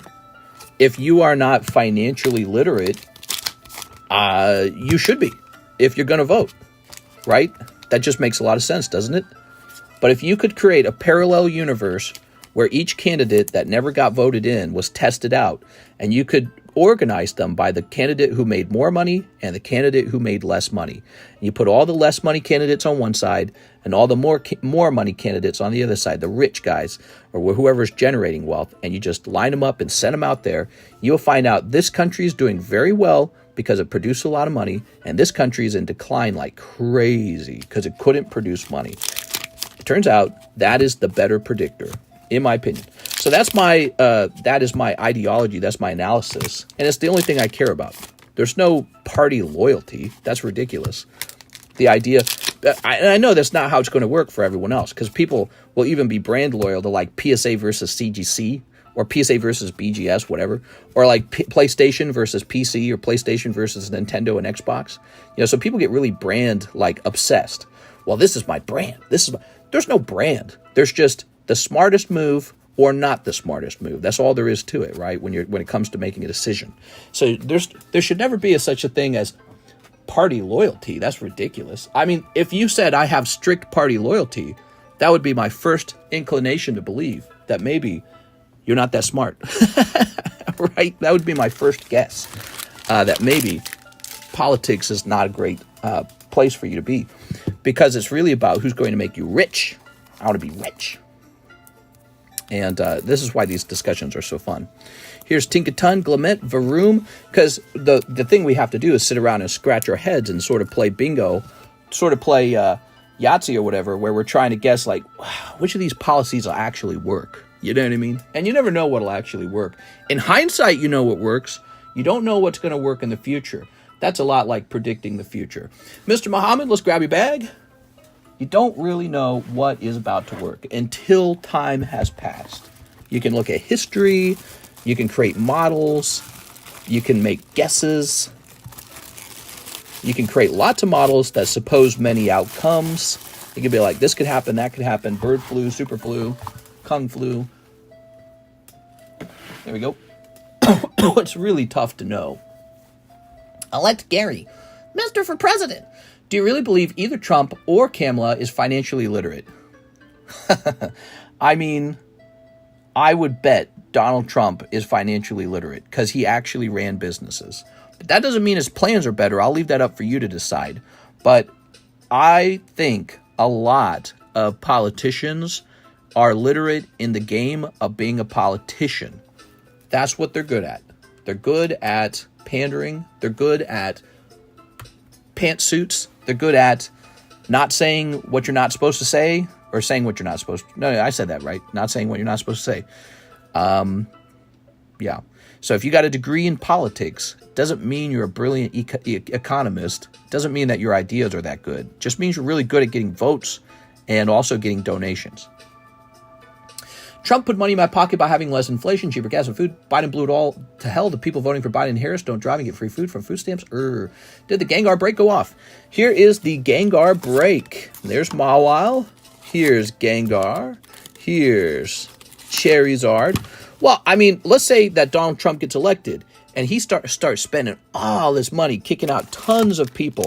And it turned out those people were, despite all the frustration from the naturalized citizens or whatever you want to call us, despite the frustrations from the conservatives, it turns out those immigrants were highly profitable. Well, then Trump would kick out all these highly profitable people, and that would be bad for the economy. But you could only know that if you ran two parallel universes where in one case Kamala got hired, in the other case Trump got hired, and you could see 4 years later who did better. So that's a problem. You never really know what the alternative would have looked like, right? So, if you're absorbing all these people, hey, you got a bigger economy. You got all these people. You got more workers.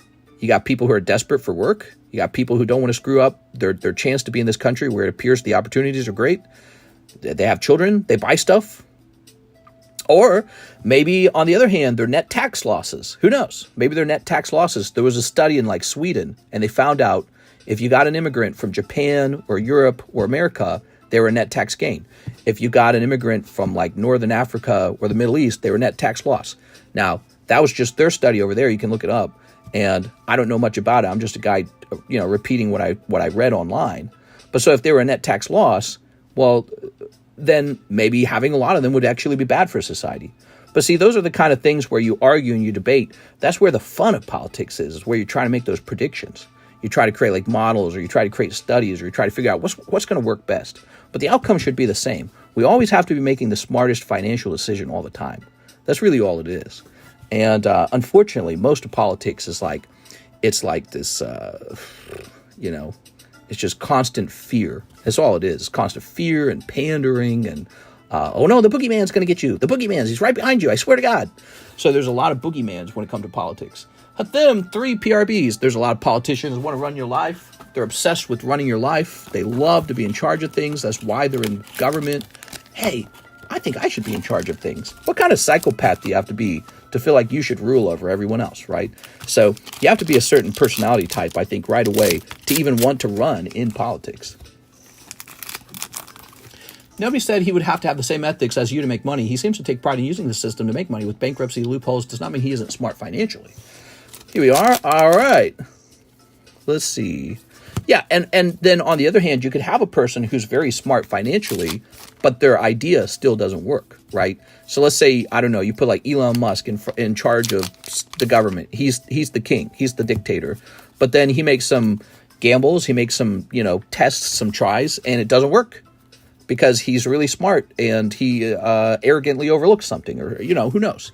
So even if you got a really smart guy that nobody questions if he's smart or not, that doesn't mean every single time his idea is going to work or that his particular idea is the good idea.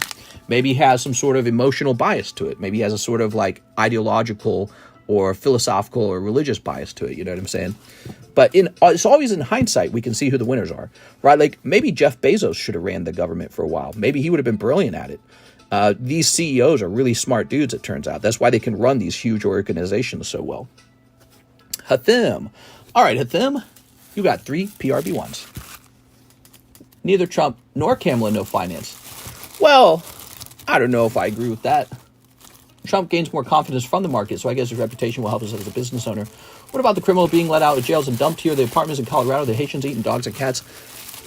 They're eating the dogs. They're eating the cats. They're eating the pets. Trump says, you're fired. Kamala, get back under the table. Yo, I did not think you were about to say that. Thank God dogs and cats can't vote. Meow, meow, meow, meow.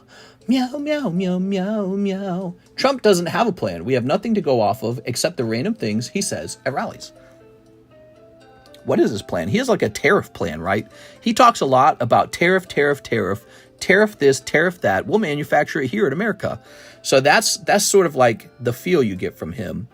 And then Kamala Harris has been just recently thrown into the campaign, really, because Joe Biden had to step out. And for her, all I know about her is $25,000 for first-time home buyers, which I think is silly, and $50,000 for business owners, which I think is silly too. I don't agree with either of those. Those are centrally planned economics by a socialist government. It's the government printing money and giving it to people. All right. We are all out of orders. Tariffs, yuck. Nobody wants to work in a t-shirt factory. Yeah, and I don't disagree with you. I actually question the tariffs because, again, I remember learning when I was a lot younger, because I read like the Cliff Notes version of The Wealth of Nations, which everyone should have to read, at least the Cliff Notes version, I feel. But when I was younger, I read that because I was really fascinated by it. And I thought it was really cool that this guy created like the subject of economics, or he's considered like the father of economics, and economics always, it's in my name, TheCardconomist. I'm really fascinated with economics. So, his idea was that if your neighbor produces something really well, you should produce something really well too, and then trade. So let's say your neighbor is China and they produce, let's make up a product, a wheel. and nobody produces it better than them. They have like some special advantage in China. They've got a wheel producing, I don't know, tree. There's a tree in China that produces wheels better than any tree we have in the United States. So then it should be China's responsibility to make all the wheels. And then let's say over here, we got like a riverbed and it produces the very best chairs. No one can make chairs better than us because we got this riverbed and it's just better than anyone else's river. So then we should produce all the chairs, and then we trade with each other.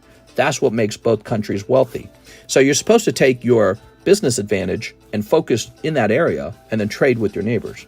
Now, the problem is maybe they're getting so good at manufacturing in China and we're not learning how to manufacture in the United States when we probably could be, that we're missing out on opportunities to actually manufacture advanced things like computer chips. So, computer chips, that should be us. We should be dominating that. Instead, it's this little place called Taiwan, and they're just off the coast of China, and China says, we're going to take Taiwan. We're going to take them. They're ours. You agreed to give it back, right? And now we're going back on our agreement to give it back because, like, wait. You can't control the world's, chip production facility in Taiwan. That'd be terrible. So, now our government's trying to incentivize chip making here in the mainland, and for good reason, too, because it turns out it's super duper duper important resource to have the best chips. It's maybe the most important. That's why NVIDIA went up like this, just like straight up in their stock price. So, yeah, I mean, it turns out, if you leave the production of goods up to every other country, because supposedly the trade's in your favor to do it that way, like the wealth of nations, maybe you miss out on this critical moments where you learn stuff as a manufacturing country. So maybe that's why Trump thinks the tariffs is some kind of solution, and it's not all about T-shirts. It's about high-end technology, which we're allowing other countries to heavily surpass us in, rather than allowing our population to be skilled in it. But, it could just be about sweatshops, T-shirt shops, I don't know. You had me at the river chairs. It's about gender. Women can never lead as God as men. Yeah, I mean, they don't have penises. Ding, ding, you will own nothing and be happy. Support Mister, subscribe. Ding, ding, you're right, just not Kamala or Hillary. Harris will go full way woke. You can see what the woke way do to an economy. Sure, but Trump doesn't know poo. He's just as poo-tarded. I'm going to take Taiwan. No real good sardines. Trump's a $7 billion idiot. You had me at river chairs. Cancer research, AI, and energy research should be subsidized to make innovation in the U.S. possible. Well, I don't actually disagree with that necessarily, like the government making sure it's worked on like priority, but also maybe another way of saying subsidized is also saying tariffed, because we're saying we won't allow other countries to make it unprofitably in terms of competition to produce those goods, right? So let's say China's already producing, I don't know, you said energy research. Let's say they're already producing it better than us and we've fallen behind. And so a company in the United States could begin a sort of like business venture where it begins working on energy research, but it's just going to go out of business because China's going to pump their already superior products into the country because they surpassed us some time ago. And so that company never makes it because the Chinese company is too profitable and too good. And so that sort of like, just a literal artificial company block, a barrier, gives the company in the United States perhaps a chance to exist and to reach a point where now it's proficient and actually competing with China on the production of, I don't know, solar panels, right? But we don't know. We're heading into a technology position in the world where that's all that matters anymore. It's just technology. And if we fall behind in the manufacturing of the most complicated technology in the world, I think we'll be dominated. I mean, does anyone here think we won't be dominated if somebody else like China wins the AI race, they win the chip making race, and they win the race for the cure for cancer or something like that? I think we'll lose. I think they'll be the world leader, and the world will change very dramatically. We could lose our reserve currency status. You don't understand what hyperinflation looks like until you know when that happens, you'll know. When the rest of the world no longer needs United States dollars and they start selling all their United States dollars because they're trading them in for yuan or whatever the BRICS currency is going to be, gold maybe, I don't know. You will see hyperinflation and it will shock you because you had never experienced it before. It's something we haven't experienced. So, your dollar will suddenly not even buy, you'll need $100 to buy a banana. So that'll be the kind of hyperinflation you can experience if everyone converts their dollars into yuan. the dollar will go to zero really, really, really fast.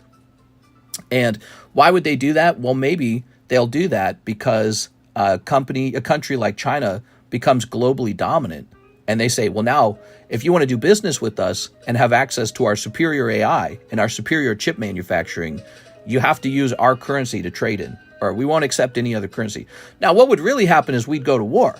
So there would be a war before that inflation, that hyperinflation. There would be a war first. You're looking at World War III if that happens. If there's a changing of who's got the dominant position in the world, there's a very good chance that the United States, American citizens, will agree to use all our bombs and all our planes and all our nuclear warheads to just try to take China out, because we don't want that. We don't want to lose. We don't want to be poor. And that's what'll happen. We'll probably go to war. So the question is, do we go to nuclear war or don't we? And so, yeah, this is a very prevalent question, the World War III thing. All right. So there's no orders in the queue, and it's 4:20 in the morning. I think it's time to wrap up. I love to dominate, says the Them. Aw, yeah. No hate toward the Chinese people, by the way. You know, when it comes to countries, it's government versus other government. I think the Asians and China and Japan and all the Korea and all that, very cool, man. But yeah, I mean, the governments are in a battle for sure, for dominance, for the ability to print money. And United States could very well lose that war. It could. And I think Americans don't like to talk about the subject because it's boring. They don't like to think about the subject because it's stressful. And what they really want is, I don't know, go to Starbucks and watch cat memes on TikTok, which was made in China. Are you taking tomorrow off? I got one more order. We'll see. Tomorrow's Saturday, right? I might show up for tomorrow because I don't know if Karis wants to go out tomorrow. It depends on if she wants to go out. China's not the boogeyman. It's the economy is spiraling out of control. Well, they're a little bit of a boogeyman because they're our closest competitor. They could really actually replace our currency. They want to do that. They're creating the BRICS currency. So that's not an idle threat. That's them saying, hey, world, you don't need US dollar anymore. You don't need the United States dictating what you can and can't do with your money anymore. Join us, the BRICS nations. China's number 2 economically in the world, and we almost have better technology than the United States at this point. Join us, drop the dollar, get the yuan, and if enough of you guys do that, the dollar is toast, and the United States is done for. So, you know, they're not that far away from that. It's very possible. I'm not saying it'll happen tomorrow, but within 10 years, possibly. And guess what? We'll all still be around in 10 years. So life could get really crappy in 10 years if they are more successful than us. But what we really want to happen, we want it to be about neck and neck the whole time. We don't want them to gain some kind of big lead on us. We don't want the dollar to collapse too quickly. It's going to collapse probably, but maybe it'll be replaced by Bitcoin. I don't know. But yeah, I mean, something's going to have to happen because there's no magic money that we can continuously print and just hand out to the people who are unproductive and bad investments. There's no free money anywhere. China doesn't have free money. We don't have free money. It's an absolute optical illusion that the politicians play to, oh, I'm Santa Claus. Ho, ho, ho. I've got free everything. And then they come out, and where does that free everything come from? It just got to print that money. Print, print, print, print, print. Borrow, borrow, borrow, borrow. Until we have so much debt that the debt is higher than the GDP. It's insane. And then it's time for another election, and all anyone can talk, they don't talk about the debt. All anyone can talk about, I'll drop taxes, I'll drop taxes, I'll drop taxes. We don't make enough as it is. I'll drop them. And also, I'll give you free stuff. And everyone's like, yay! Who do I choose between? The guy who gives me free money or the guy who stops taxing me? Yay! We've done it! We've done it! We've fixed the economy! So those are your two options.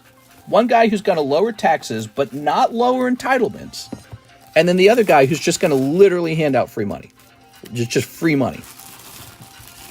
And so we have this two inflationary politicians and a very, very serious race for technological dominance. All right, here we are.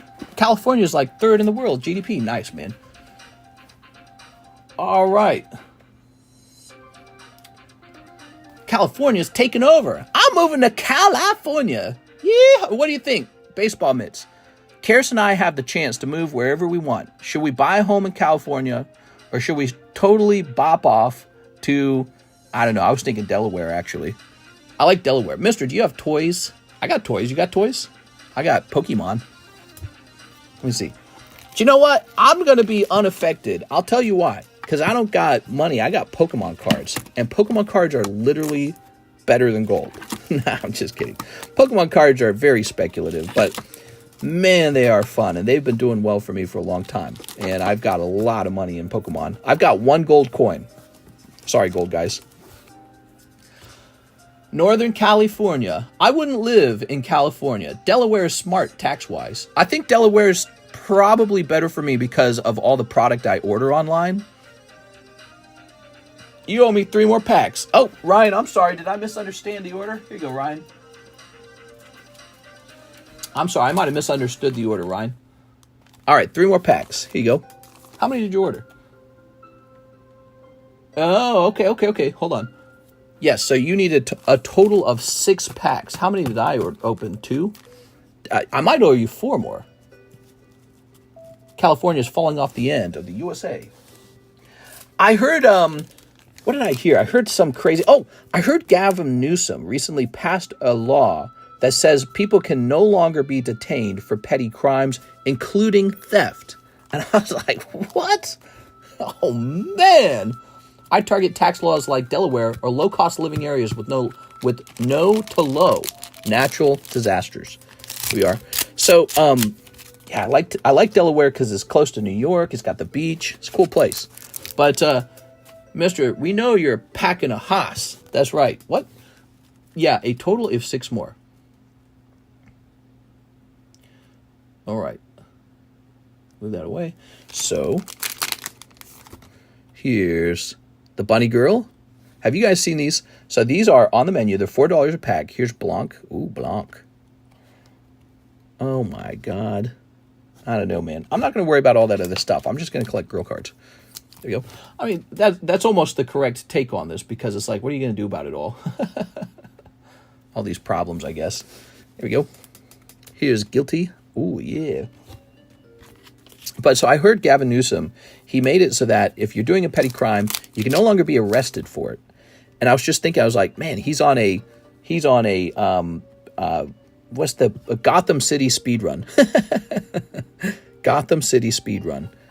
And I have a theory that there's no way that that's the solution to making society a paradise. There's no way you make a law like that because in a state where people are struggling financially because of the cost of living and the cost of homes in particular, making petty theft not even detainable is so it's so irrational to me that I thought there can only be one good reason to do that. You must be lowering property prices. That's got to be it, right?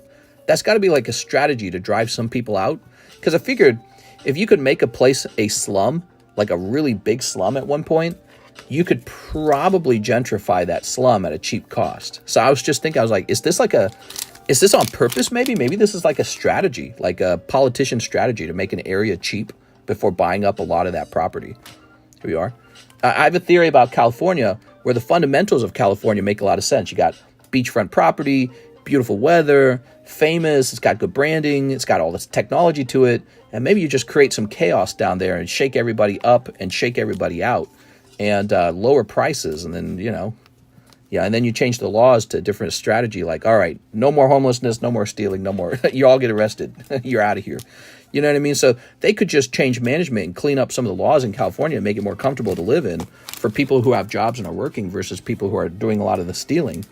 Organized criminals, really. I mean, I think I've seen a lot of news reporters say, well, these are criminal gangs that are not even from California organizing some of these high-end thefts. And then Louis Vuitton's got to leave because they're like, we're losing hundreds of thousands to these thefts or whatever, right? So,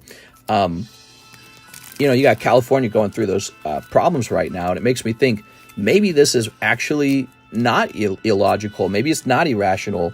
Maybe they know exactly what they're doing. Maybe they're actually just cleaning people. They're like, get these people out of California, make it awful to live here for a while.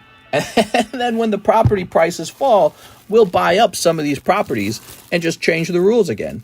Just change the rules again. Make it nice to live here again.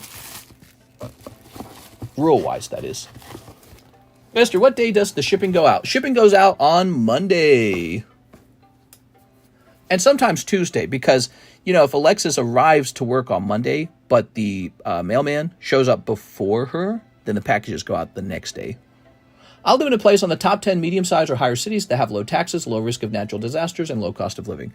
Yeah, I mean, we're in Lake of the Ozarks in Missouri, and it's all right. I wish there were more amenities out here, but again, in November, they're going to vote on a casino, and if a casino does get built, I think a lot of amenities will pop up around the casino, because, you know, it's already a place that gets like 5 million to 10 million tourists annually, which I found out Hawaii gets about 10 million tourists annually. So it's a tourism spot. And if it gets a casino, I think it's going to really make this place more valuable. So I might stick it out here until we know the fate of the casino. If the casino gets voted down, I think I'm definitely moving. And then, because the lake's not enough for me. It's not enough. There's like 4 casinos by me. They're on Indian reservations. Well, you got to be like Las Vegas or something, right? Are you in Las Vegas? That's one of the places we wanted to move, is Las Vegas. Las Vegas, Delaware, maybe Florida. And I don't think we want to move to Texas. We've talked about it a couple times. There's just, I don't know. There's something about the Texas brand that doesn't appeal to us. Actually, we're not sure if we want Florida either. We've thought about North Carolina a couple times. So North Carolina, Delaware, Las Vegas. We have thought about Hawaiian. Thank you. Come again. Let's keep Mr. going. Movies come to tuition. Build a wall around both cities. Then we can call Snake Blizkin. What? What are you talking about? All right, guys. But we are out of orders. It is 4:30 a.m. in the morning. That seems like a good time to wrap up. We're mostly just doing talking at the end of the stream. I had a lot of fun with you guys. A typical Friday night stream. I thought that sales were a little slower in the nighttime, but they were really fast in the daytime. They were packed in the daytime. The week overall has been a very good week. And we got more PSA returns coming. So I just finished pricing this current PSA return, and we've got more PSA returns coming. I mean, the slab sales are through the roof. If we were to look at some of these slab sales, we've been, and it makes sense because we just have a higher supply of interesting slabs. So, I mean, take a look at all this. This was given away. This was given away. This sold today. Venusaur. This sold today. This sold. This one sold. This one sold. This one sold. Almost 2 of those sold if I had 2 of them. That sold. This guy sold. And this guy finished breaking, which is a sale. So, yeah, we've had some, that's just one day, too. Man, we've had some great movement on the slabs. Slabs are a big part of what we do. I got to make like a channel and take a picture of all of the rare slabs. And I just bought a rare Gyarados for myself. I got to get more slabs up. Escape from New York. The country of Texas is a bad choice. The country of Texas. No offense to citizens. The whole power situation, natural disasters, yuck. It's not that. For us with Texas, it's sort of a hotter area. And we don't know if we want to move toward more heat. But we've heard there's a lot of amenities in Texas. And, you know, they got Austin. They got there's Austin. And what's the other place? I can't remember the name of the other place. Dallas and Austin. And Karis is like, you know, Tesla's out there. I could try to work for Tesla. I could try to work, maybe on, I think even Jeff Bezos moved a company out there. So there's a lot of tech companies in Texas now. And so she looks at that and goes, hey, you know, maybe someday I'm working at one of these tech companies. But there's also Washington. There's California. And yeah, we don't know. Right now what we're doing is working pretty well where we're at. But we're ready to try some new things. We're getting older. People think hot will be bad, but wait till those blizzards keep hitting. Just avoid blizzards. And you could pay me to work for you. I'd love that, Aovic. That'd be cool. But, you know, ultimately, you know where I see myself ultimately? All right. So I'd like to have a home in the United States where I live for half the year. And then I'd like to live in Europe for the other half of the year. So I'd love to live, and there's a couple places I'm open-minded to, but I've really sort of biased toward Switzerland. I like Switzerland a lot. I don't know what it is. I think it's the idea of Switzerland. It's a country that doesn't want to mess around in any foreign wars. It doesn't want to join the European Union. It's a tiny country. It's got the Alps. It's right next to Italy. And it's right next to Germany and all these other countries. Full of money. Full of vaults in the mountains. I love the whole vaults in the mountain kind of thing. Maybe there's a little, you know, like Lord of the Rings dwarf in me or whatever, you know, with their obsession with mining or whatever. I don't know what to say. There's just this sort of feel to it that makes me, I like that feel. So again, it's branding, isn't it? It's all about branding. Places have a brand, and I like the Switzerland brand. But then again, so I found out that, based on my paternal, whatever you call it, bloodline or whatever you'd say, I found out my grandfather's Scottish last name. We could buy a fun little house in Scotland and be like, oh, Scottish or whatever. So the other option is we save up a ton of money, trade in all my Charizards, and try to buy a little castle in the UK or in Ireland. UK or Ireland, that little tiny island over there. So one of those places, buy like an old, super old vintage, castle or something like that. It's really expensive to do something like that. So it'd have to be maybe a crappy one or a really small one. And then just pimp it out, repair it, and rent it out maybe, but live in it ourselves for part of the year. So that would be a different plan. To Switzerland, if we go to Switzerland, it would be very interesting to get settled and then think about opening like a bank for Pokemon cards in Switzerland. And so just like people will move gold to Switzerland during war, which I don't know if they would do that again in 2024. But just like they used to do that in World War II, it would be funny to have vaults for Pokemon cards in Switzerland. It really would. And then Scotland is just sort of, Scotland, UK, Ireland is just sort of like, I've always liked Scotland, UK, Ireland. It just is true. I just always liked them. Mister, can't you get a plot of land in Scotland for cheap? Well, you get a plot of land. I don't want a plot of land. You get a plot of land cheap all over the place. You get a plot of land in my backyard for cheap. Well, not in my backyard, but, in Lake of the Ozarks. But, having a truly ancient, historical castle, oh my God, dude, that's like collecting 100. That's like collecting 1,000, dude. I like collecting things. So if I could collect a historical castle, that'd probably be the most impressive thing I've ever owned. And I can still go back and buy more Pokemon cards, but I would manage that property, and I'd probably rent it is probably what I do. I would make it, because I've got experience renting vacation rentals now with this lake house. So we'd probably design it really well for a vacation rental and tell people to come live in a castle for a while. And then, of course, we would rent it to ourselves. So that's something that I've considered very seriously. The hottest women on earth are from Switzerland. I don't know if that's true. But another thought, because we were castle shopping the other night, and there was a castle with a pretty good dungeon. It was a real castle with like an actual dungeon in it. And I thought, how insane would it be if we bought a castle with a dungeon and I loaded it up with high-end vaults? And you could send... so just imagine I'm like in Scotland or I'm in the UK or I'm in Ireland. And you could send me slabs to vault for you as a vaulting company. And it's in a castle dungeon. How insane would that be? That would be the craziest thing ever. But you can go castle shopping. It's a real thing, Troy Malice. It's a real thing. But they all cost like $1 million. So you gotta have like $1 million. And I might have enough money to try and buy a castle if I sold all my properties in the United States and owned nothing but like a trailer house or something like that. If I took all the equity out of all the homes, because they've gone up. I've owned them for years now. And guess what? Lake of the Ozarks is kind of growing. So the value of my lake, like for example, when we bought that little blue lake house, I think it was $500,000. But I think last time I checked, it's almost $700,000. And so there's actual, potential capital gains in that home now, plus the equity that we put in when we initially bought it. So if these houses sold for some phenomenal price, let's say like they approve the casino, all the prices on these lake houses go up. And we're able to flip them, essentially. You might be able to roll that money over into some low-quality castle in the UK, and there you go. Now I've got this little thing. It's a luxury. I don't even need it. It's probably not comfortable to live in a castle. But, it's just like this collector bug in my brain, that says, you got to own something cool. And I say, Mister, I love you ambitious. And the boat. Yeah, we got to get rid of the boats. The princess was really a prince train. When it comes to boats, by the way, guys, don't buy a cheap boat. You got to buy a really expensive one. The cheap boats are not fun. What if the princess is in another castle? Cartels will eat you up. Switzerland might be the #1 cost of living in the world. Top 5 at least in the world. I know. I've heard about that in Switzerland many times, and that's precisely why I like it. Because you know why they do that. It has to be because their jobs pay well, they must be extremely productive, and the government must never print money. That's why. The government never lowers the value of their currency. That's why that has to be true. So...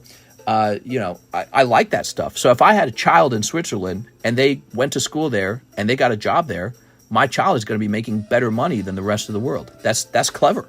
You know, like, where do you want your child to get a job at? In West Virginia, in some place in the middle of nowhere? Or do you want them to work at the Walmart in a fancy area of California? Well, just by being at the right Walmart, they make more money. If they go to the Walmart in West Virginia, they make no money. If they go to the Walmart in California, the cost of living is unbearable, but they're making a lot more money relative to West Virginia. So, you know, the same concept applies to countries. So if you can move to a country that actually pays higher salaries than the United States, you might actually be giving your children an advantage. High cost of living in Switzerland is partly due to it being one of the strongest socialist governments in the world. Do that research. No, that's not true, actually. They're not one of the strongest socialist governments in the world. All the governments in Europe are socialist. That's the problem. They really should let go of that. But they do have a lot of socialism over there. I agree. All right, guys. Well, I'm hopping off. I am officially hopping off. I had a lot of fun, guys. I hope you guys have a nice Friday night. I'll be back on for the Saturday night stream, and we'll see what kind of fun stuff we come up with for Saturday night. See you later, guys. Keeping the riffraff out. That's right.